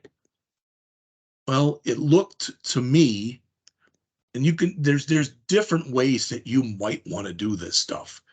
That's why I said I'm kind of eyeballing it and doing it the way I want to do it.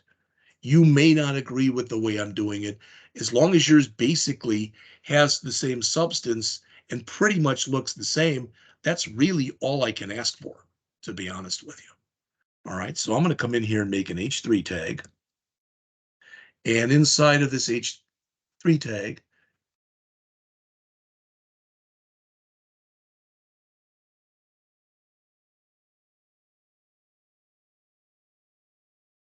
like that.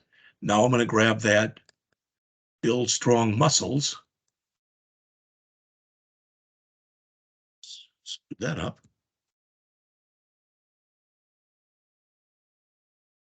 and I'm going to put that in here. All right, then this tired of being tired and all this other stuff. All right, I'm going to put that into a paragraph.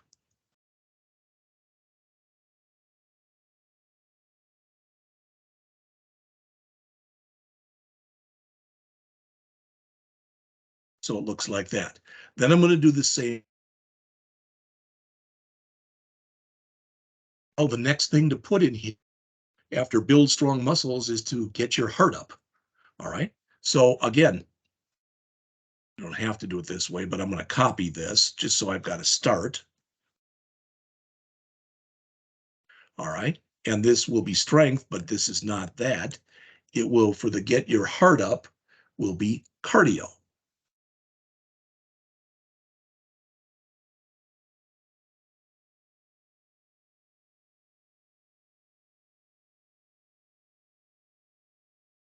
And again, I will come in here and put in paragraph tags. And now I want to grab this.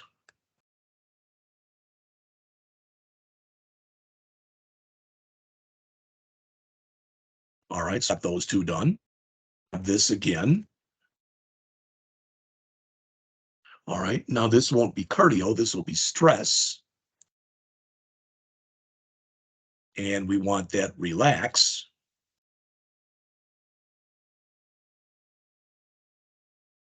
Again, a paragraph tag.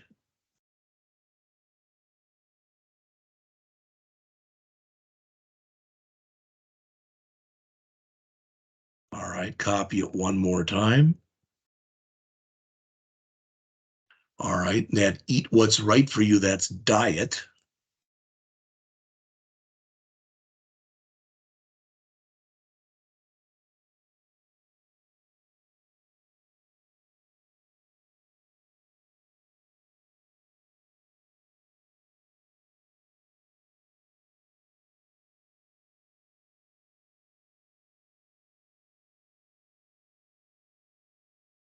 All right, and that will end my section, whatever you want to call it.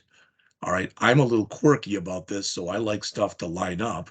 So in other words, that should have been moved over and all of this should have been moved over. It doesn't do anything if you don't move it over.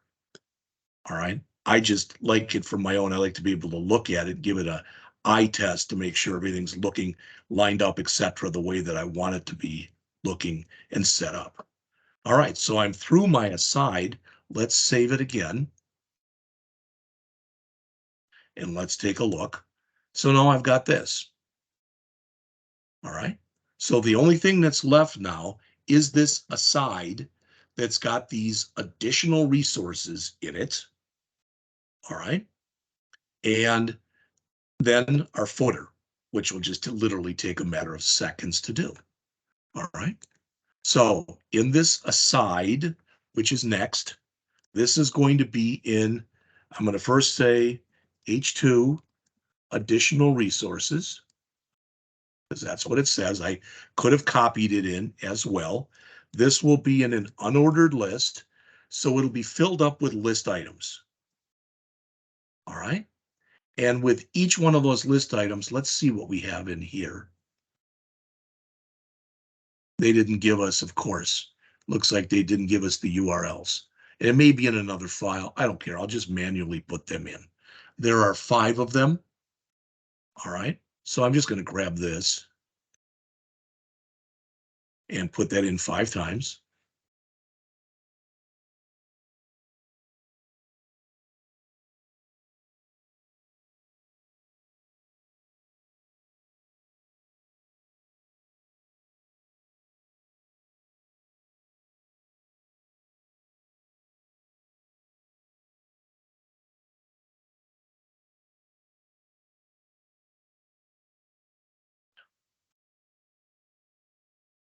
That's the first one. And the text for it is physical activity and health.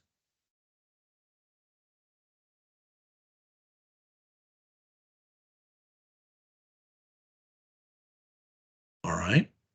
And we've got our second one.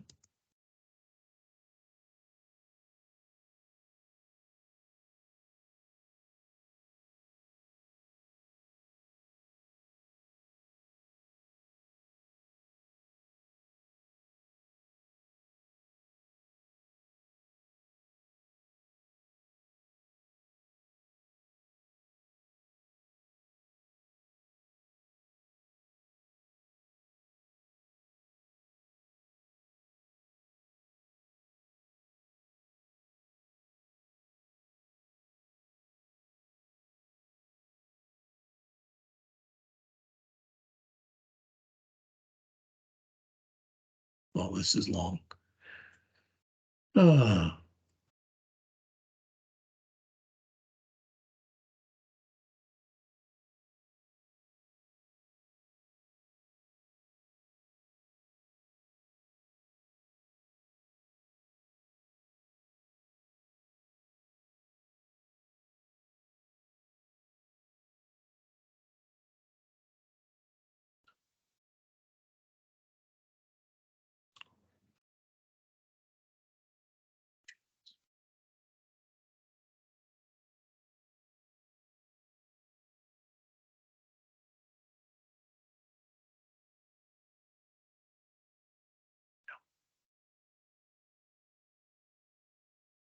This one is entitled Strength Training.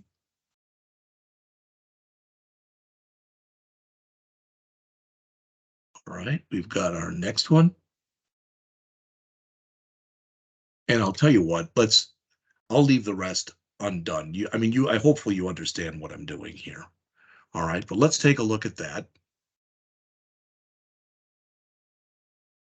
In fact, what I'll do is I'll just copy the first one right here. I'm going to copy that one, and I'm going to put it in here 3 times. I wouldn't normally, of course, do it like this, but now it's in there once, twice, 3 times. And let's just change.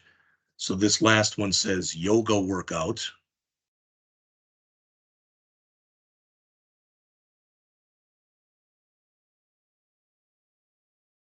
The one before it says cardiovascular training.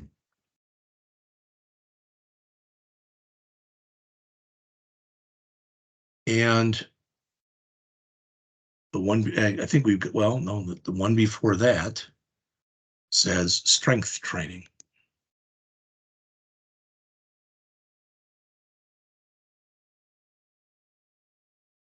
All right, so let's just save that and take a look at what we've got. So we have now added this. It looks like I put strength training in there twice, but hopefully you get the idea. All right, so we've got our additional resources. So the only thing that's left to do in here, and I think that where this one says strength training, one of these, this should have said stretching exercises for the second one.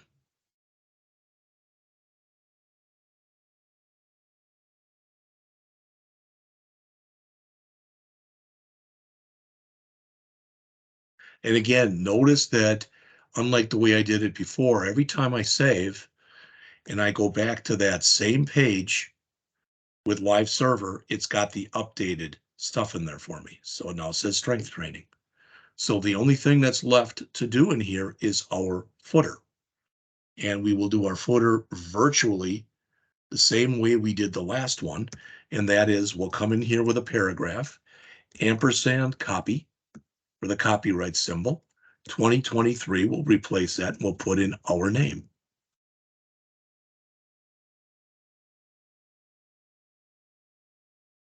And to take a last look at our final product here, there it is. If I really cut down the size, I know that's hard for you to see, but the point is everything is in there.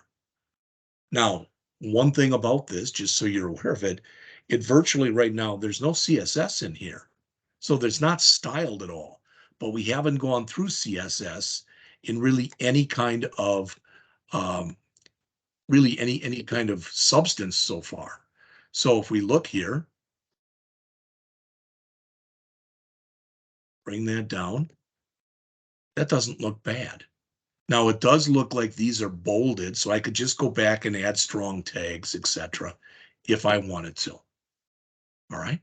Well, what I want you to make sure to do is read the requirements. If it doesn't say use an H2 tag and you think that should be an H3, make it an H3. That's not what's important. All right. But if they say use a certain kind of tag, all right, I expect you to use that type of tag. All right. So again, when I come back in here, let me close this. This is the whole thing. It's a little longer than the last one. All right, but here was our head section. We added the icon in there. So if you don't have that, copy that down. The other thing you can do always too is hit your print screen key when I'm doing this, take a picture of what I'm doing, all right, and then save it onto your screen. And then we had the header section. The header section right now has our image, which is our logo, and it has an H2 tag that says shape up and an H3 tag that says find the best fit for yourself. Then we took our main and we separated it into a section and an aside. All right, we've got this get ready to shape up followed by a paragraph. After that, we've got another paragraph followed by a block quote. Then under the what we offer, and again, as I mentioned to you before, if we want this to be bolded, we can just come in here and add a strong tag here and here.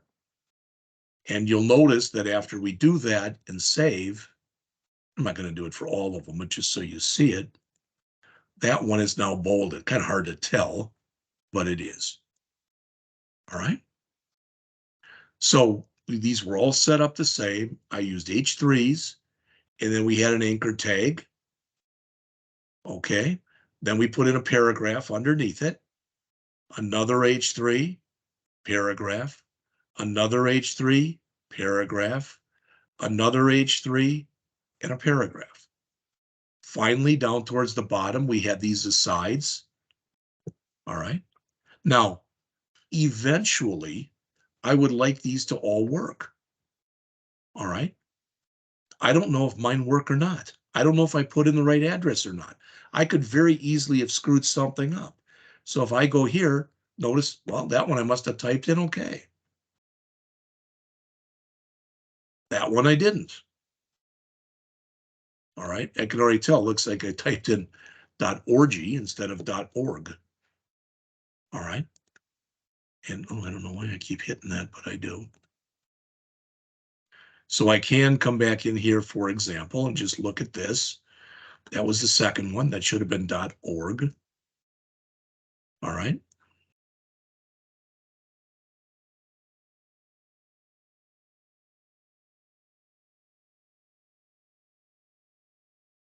Now that one's okay. So I'm actually going out there. I'm actually leaving the site and going out to another site. Now these will all work, but these were the first one because I just copied it over. All right. And then finally, again, at the end, we have our footer. All right. Does anyone have any questions on anything I've done here? Okay. Then what I'm going to do, just like I did before, is I'm going to grab everything that I've done. All right. And I'll tell you what, I'm just going to remove everything in the header. I'm going to remove everything in the section. I'm going to remove everything in the aside. Oops. I want to do that.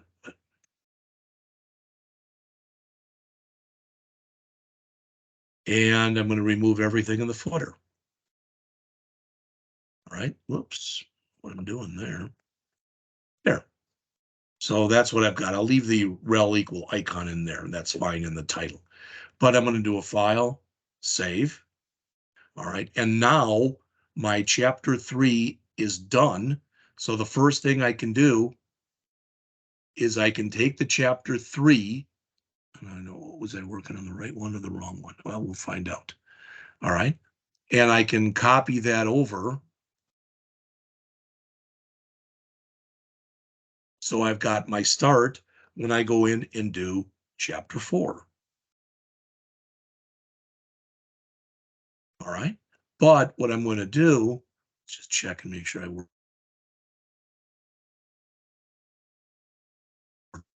Yep, I did. Okay, good. And what I'm going to do is I've got a folder here. You can all see it. That's called AWD Fall 2023 Jeff Scott Labs. So I'm going to copy that bit from it. Again, I'm going to go in and I can do a bunch of stuff first. So I'm right here. I'm in my labs. Okay. And I'm just going to go right to here, right underneath the main folder. And I'm going to come in here and I'm going to do a git bash here. Right. This is the one I want to make the copy of. So I'm going to grab it to make sure I've got the right one. All right. And I'm going to say git init. Now, if I try to do something with git right now, all right. So for instance, if I say git status, I get an error because it says you don't have any repository. So I'll say git init. Now, if I do a git status, now it says, oh, you got some files and some stuff in here. So now I can do my git add dot, my git commit -m, and we'll put in here chapter 3 shape up. Okay, so all that's done. Now I'm going to jump back into GitHub. And I'm going to go back and create a new repository with me as the owner. And this one, well, I thought I saved it. Let's try it again then.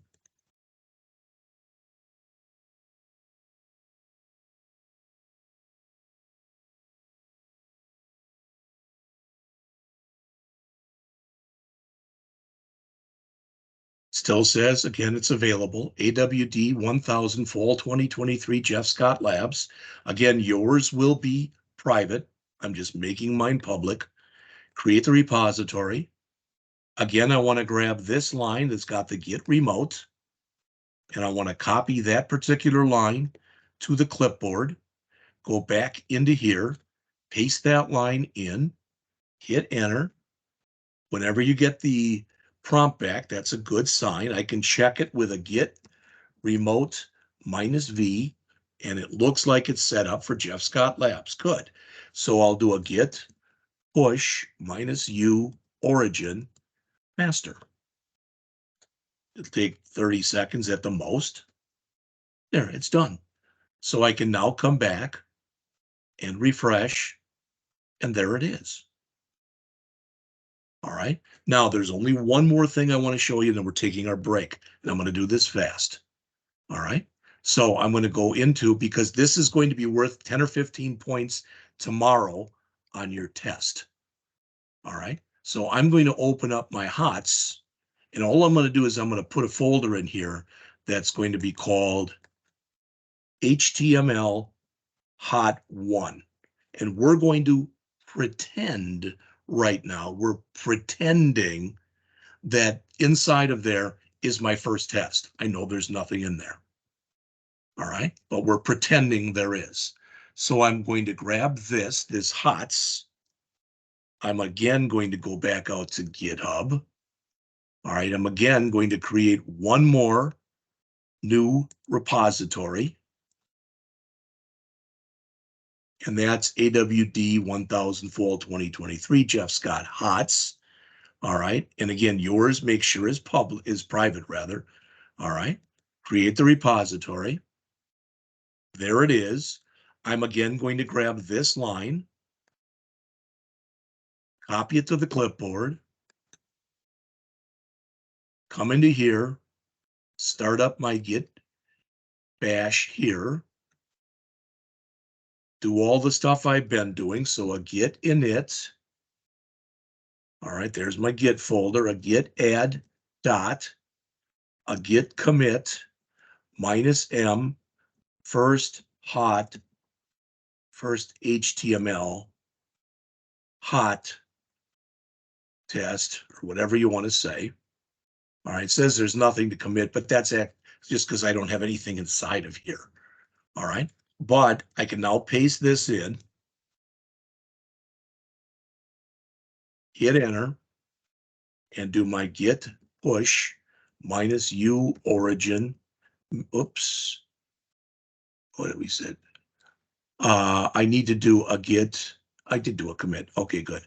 So let's do a git push -u origin master. Now it says failed to push because there's nothing in here. I believe that's why it's doing it. So all I'm going to do is I'm going to put in a file and there'll be nothing in it. I'll just call it hello.txt. All right, just so there's something in there. And I'll open it up and I'll put in hello and save it and close it. I think now it'll all work. And that's, I believe, why it wasn't working before.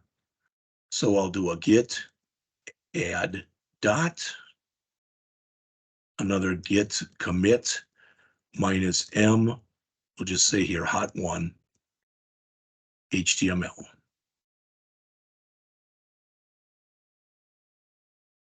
All right, now notice there is a file in there. And I'll do my git push -u origin master. I'm going to go back again into here, refresh. And now I have shown you how you can add all 4 repositories and push to those repositories. We're going to do 2 more things, but first we're taking a break. All right, I'm going to give you basically a very good introduction to what you need for the test tomorrow. And after we do that, I'm going to show you how you would send me an invite to your GitHub repositories. And that'll be it for today. So it is 10:17. Let's take 13 minutes, please, and come back at 10:30. I will see you then. I need to get a new water, so I'll be right back.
All right, it looks like it's 10:30. So what I'm going to do is, because I had told you that I was going to kind of do this, so I'm going to create a new folder in here that I'm going to call AWD1000 Fall 2023, and I'll send you all the link to this later. Pretests. Okay. Please select an owner. It's me. Okay. And I'll make it public. And I will create the repository. All right. So it's going to be called this. That's fine. And then I'm going to come out here and close this. But on my desktop here, I'm going to create a new folder. And the name of that folder will be AWD1000 Fall 2023 Pretests.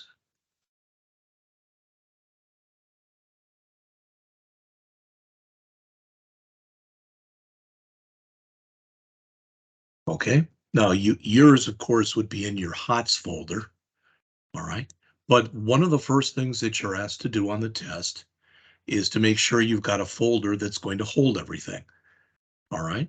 So I'm going to call this, I'm going to make a folder and I'm going to call this folder here HTML hot one pretest. Yours won't be called pretest. All right. So that's where I'm going to put everything. But I'm also going to come in here. That's literally 5 points on the test. But I'm going to come in here and I'm going to go and do my git bash here. And then I'm going to do my git init. My git, there is nothing to add, so I'll do the git add dot later. But I am going to set up where this is going to go by pasting in that line. And I can check to make sure it's correct with a git remote -v. Okay, and it looks good. So let's start adding our stuff to it. All right, so let me go and open this up, this HTML hot one pretest. I'm going to open up in code. That out of the way. There's nothing in here right now.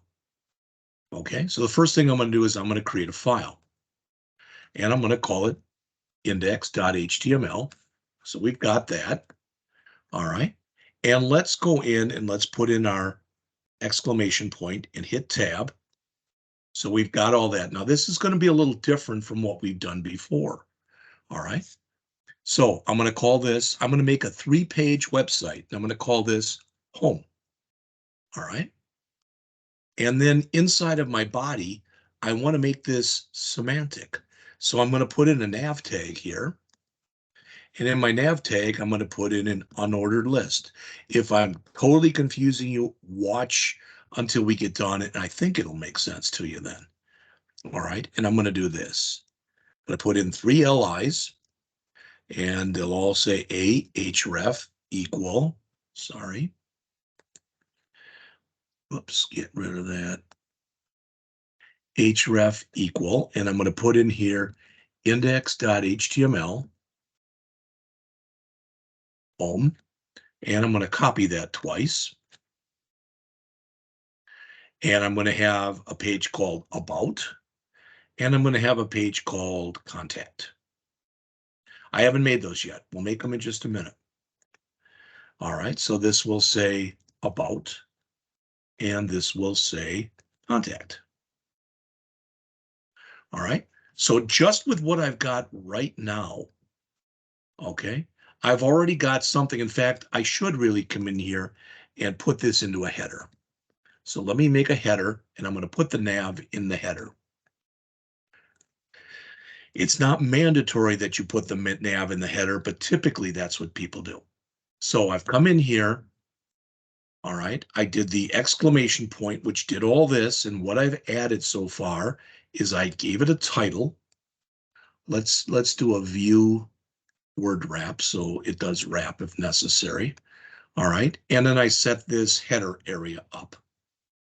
All right, then let's put in a main. I'm not going to put anything in here right now. Okay, and then on the bottom, let's put in a footer. And on the footer, all I'm going to put in here is a paragraph, and it's going to say,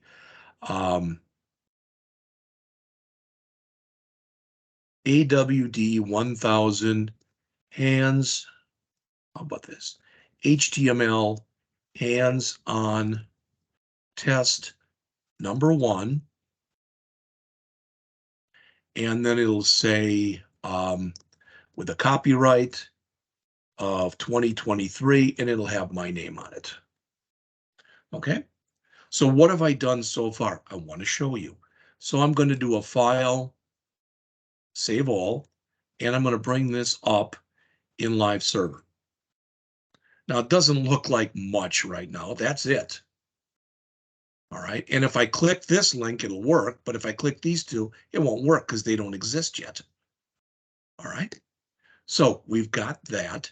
And to keep it simple, in main, all right, I'm going to put in a section here, and it's going to say this is the main section, and then underneath that, I'll put in an aside. All right, so I'm going to put in this is the main aside. Now, you're going to be asked to put, information in there. I'm not going to tell you what it is, but you will be. All right, now, what I'm going to do next, and it's just to keep it real simple, and I would recommend you do the same thing, is I'm going to go back to here, and I'm going to do a file save. All right, now I'm going to take this index, I'm going to right mouse click on it and choose copy, and then choose paste. All right, and I'm going to rename this right away as about.html, and I'll change my title to about. All right, then I'm going to go and again make a copy and paste, and I'm going to rename it as contact.html. And over here now, I'm going to change the title to contact. All right, I'm going to do a file, and I'm going to do a save all on here, or save, just make sure. But now watch what happens. Let's change in here. Let's change the writing so you can tell kind of what's happening. And let's see, instead of this is the main section, I'll say this is the about main section. This is the about main aside. And we'll go to contact, and we'll say this is the contact main section. This is the contact main aside, and back to our original, we'll say this is the home main section, and this is the home, home main aside. All right, file, save all. Now let's take a look and see what happens when we run it. Well, go back. Let me start up live server. I must have shut it down. Now watch what happens. I'm in home. I'm in about. I can look up here too to see about. Look up here, it says home. Look up here. Well, I didn't change that one, I guess. And no, it's contact. So now what I have is I have 3 different pages, and I've got the ability to go between all 3 pages. What I've shown you so far with creating the repository for your hot and putting a folder in there, that's 5 points. You're going to be creating 5 different pages, but I showed you one here with 3.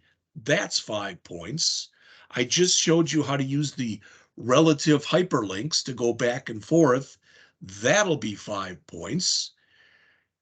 All right. I showed you how to put them into nav tag because that's semantic. That's 5 points.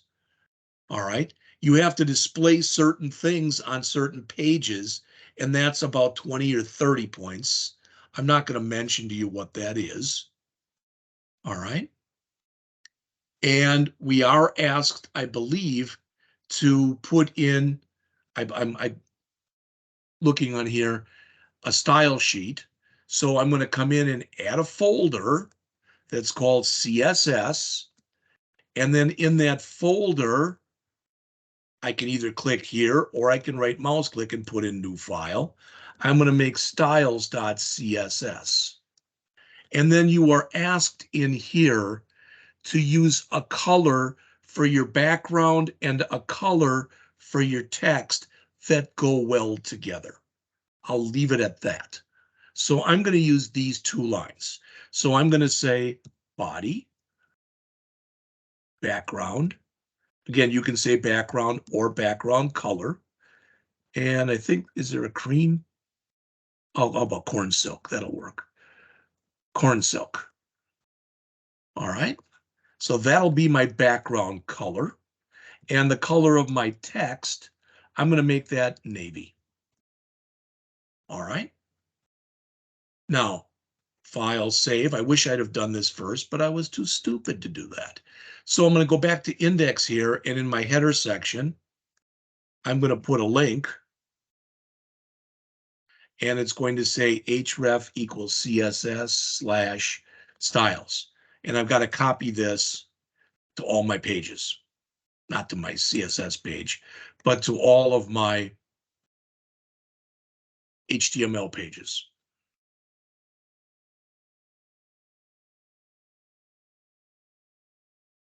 I will again do a file, save, and I'm going to just make sure they're all saved.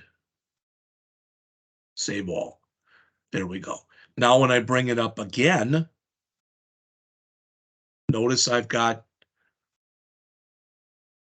corn silk background and blue, and I have it on all 3 of my pages. That's about 5 or 10 points. All right. You are asked basically to take the stuff that's in here and center it on the page. What does that mean? Well, you can come into styles and you can put in here, I believe it'll take it here. We'll find out. Margin. We haven't talked about this yet. 0 auto.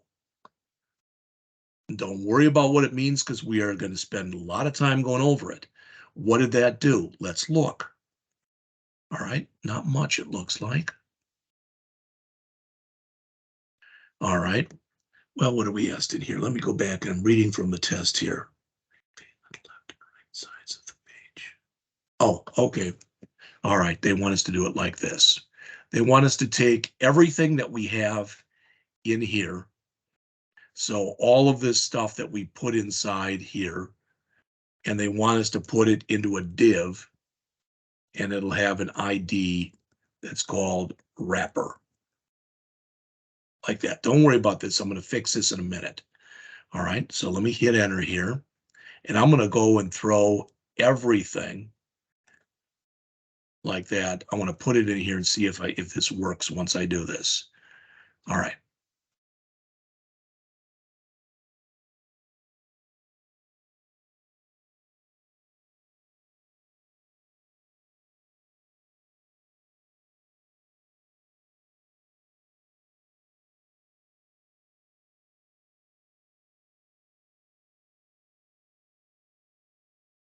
The only one I changed was the home page. Well, I thought it was going to center it. It didn't.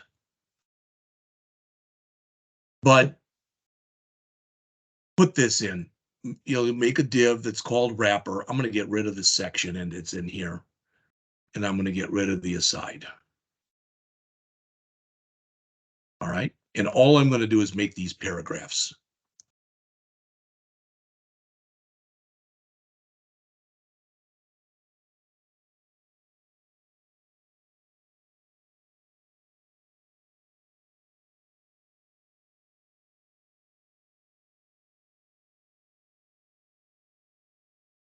Like that. So let's see now where we are.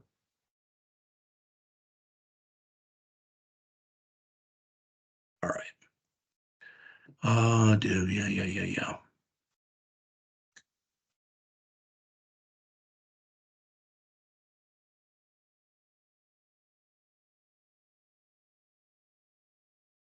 All right.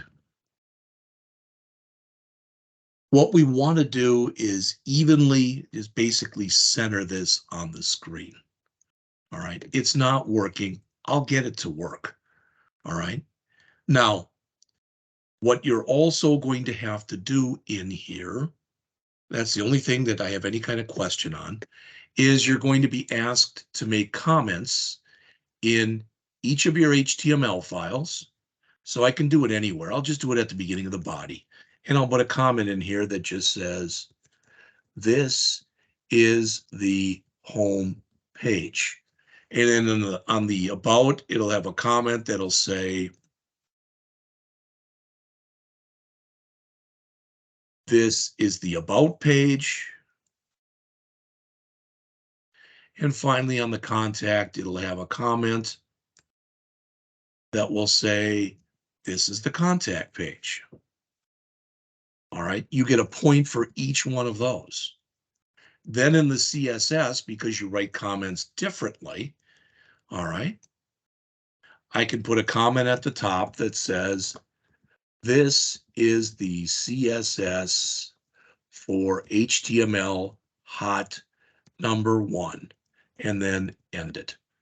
That's a point or so. So that's it. So I'm going to do a file again, file, save. It won't look any different when I run this because all I put in there have been comments. All right. So like I said, I'll fix this. And then finally, you have to go in and you have to go out to HTML validator like we did yesterday. Go to the W3 markup service. And again, you can do it either way. I'm going to do it with a file upload. I'm going to choose the file, go to my desktop, and this is the pretest 1. I'll start with the index, check it. It says it's good. You're supposed to do a screenshot of this. If you look at your keyboard, if you've never done a screenshot before, and you look up towards the upper right-hand corner of your keyboard, you should have a key that either says print screen or PRTSC. You hit that key, that takes a picture of what's on your keyboard. Then you can come in and bring up Microsoft Paint or some kind of simple tool like that and paste it in. That's a picture. So this shows that what? It shows that the first one that I did in here, index.html, completed with no errors. Then you come back into here and you do it again, but you do it this time for about, and you check. And notice I've got a warning in here now. All right, so something is screwed up. So I'd have to fix that. So let's fix it. Back to keep it simple, what I'll do is I will go back to the page that already worked fine, and I'm going to just grab everything that's in main, and I'm going to copy that stuff over to about.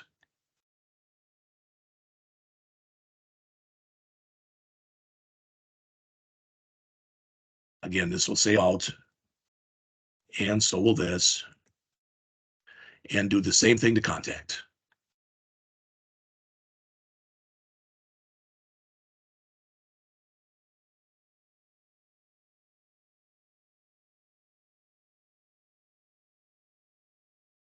All right.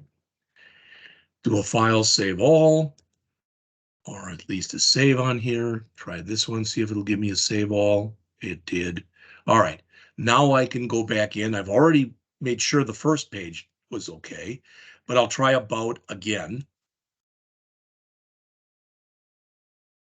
Check. And that's okay. So again, I'm going to hit the print screen key, open up Paint and paste that in. So I'll now have one that says about was okay. Then I'll go over and I will check contact. All right. And that one's okay. So I'll again do a print screen. Paint. Put that in there. So now that is about 5 points. Finally, I have to go back. Each page is a point. So we're the point on the test. Finally, I'll go back in and I'm going to type in CSS validator, which is our jigsaw. And again, I will click File Upload, choose File, go to CSS, Styles, check. You'll notice that's all okay. And I need, this is what I'm looking for. So again, a print screen. Throw that into Paint. And that's 10 of your points right there. 5 for each one of your CSS pages validating cleanly, and 5 for each of your HTML points. Each HTML, you'll do 5 files. And each one, you're only going to put in like a paragraph or something like that. If you validate it and it's clean, you get a point. So that's 5 total points. The one you do for the CSS is 5 points itself. So that's 10 points. All right. Then finally, when you're all done, all right, the ability for you to go in then and to go in and do your thing. In other words, do a git add dot, do a git commit. You can put in here HTML hot number 1 or something like that. And it's git commit -m or it won't work. And then a git push -u, and again, yours is either going to be origin or it'll be master. And now if I go back over to here, all right, if I go back, let me close a bunch of these.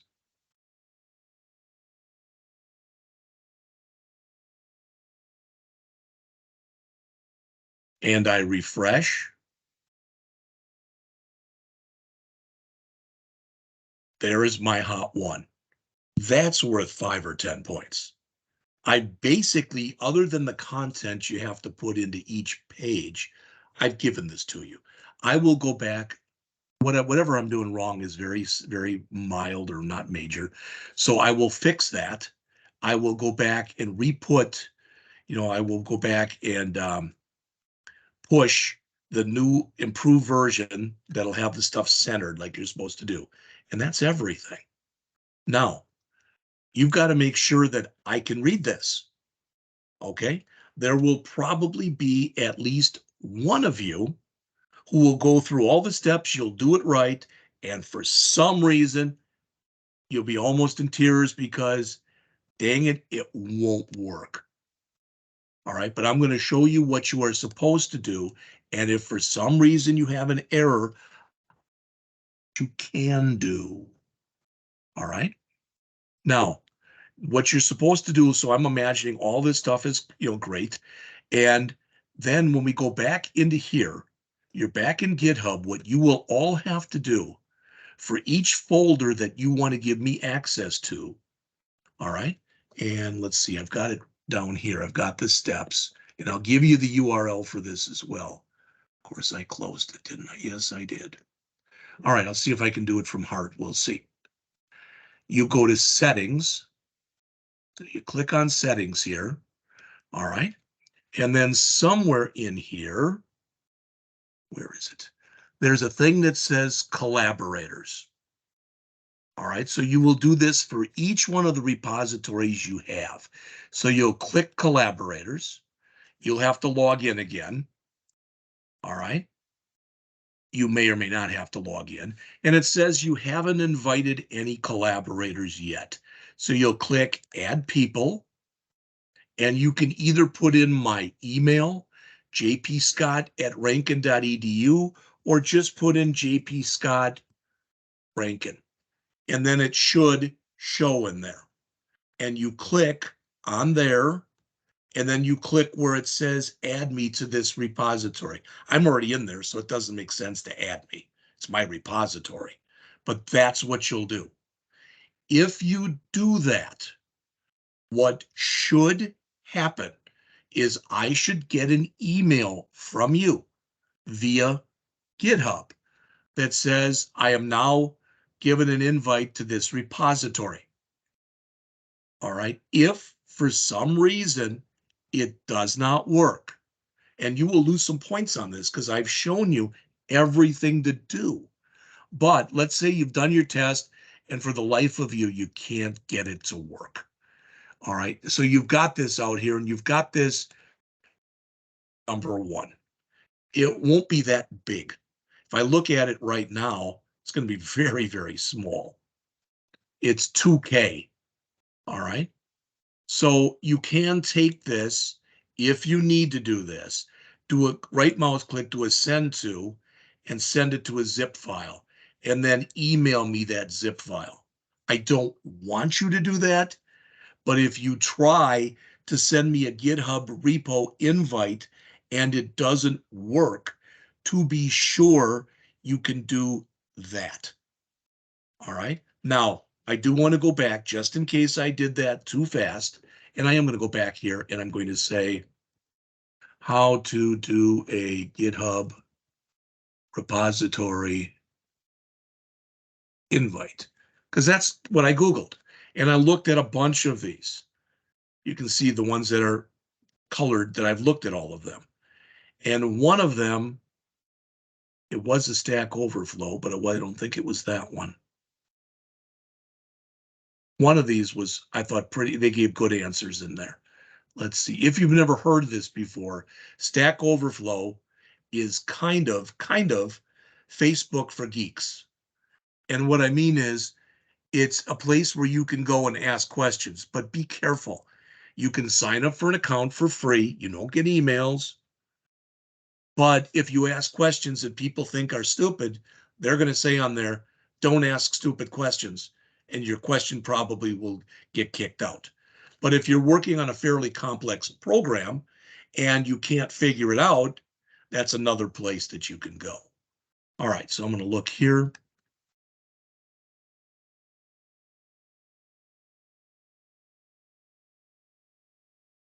That was not the one. Doggone it. I know there is one here from the GitHub documentation that tells you how to do it. All right, collaboration, inviting a collaborator. It's basically what we just did. Under the repository, click settings. All right, that thing right there.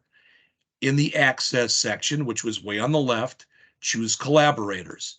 Click where it says add people, put in there to add the name, either jpscott@rankin.edu or jpscott.rankin, and then to click the add. And I should get an email then. If you want, you can send me an email after you do this and just say, hey, I finished my test. Can you make sure that you got the invite? All right, because again, uploading the project to GitHub and sending me an invite is worth 10 points. If you do all that, but for some reason you can't get it to upload to GitHub, so instead you have to zip the folder like I showed you and email me that, you'll only get 5 of the 10 points. All right, so that's everything. That's the entire test for tomorrow, other than the content that you're going to have to add. All right, and that's how to create the repo. That's how to upload to the repo. That's how to give me an invite to the repo. That's everything I had. Does anyone have any questions on any of the material that we went over today? Anyone? All right, then tomorrow, like I said, at 7 a.m., you will get your regular email from me, your daily email, and that daily email will have the attachment on it, which will be your first hands-on test. All right, it will be due. So in other words, you either have to hopefully put it in a repo, give me an invite to that repo by midnight, or if you can't get that to work, zip the folder and email me the folder by midnight. Some people get so paranoid they do both. Even if the repo worked, they want to make sure I have it, so they zip it. That's fine too if you want to do that. All right. And I will go over this starting at 8:05 tomorrow, and I will go over it for about 10 or 15 minutes. Then I am going to stop taping. I will be right here by the computer. All right. But I won't be online. I mean, I'll be online, but I'm not going to be online taping.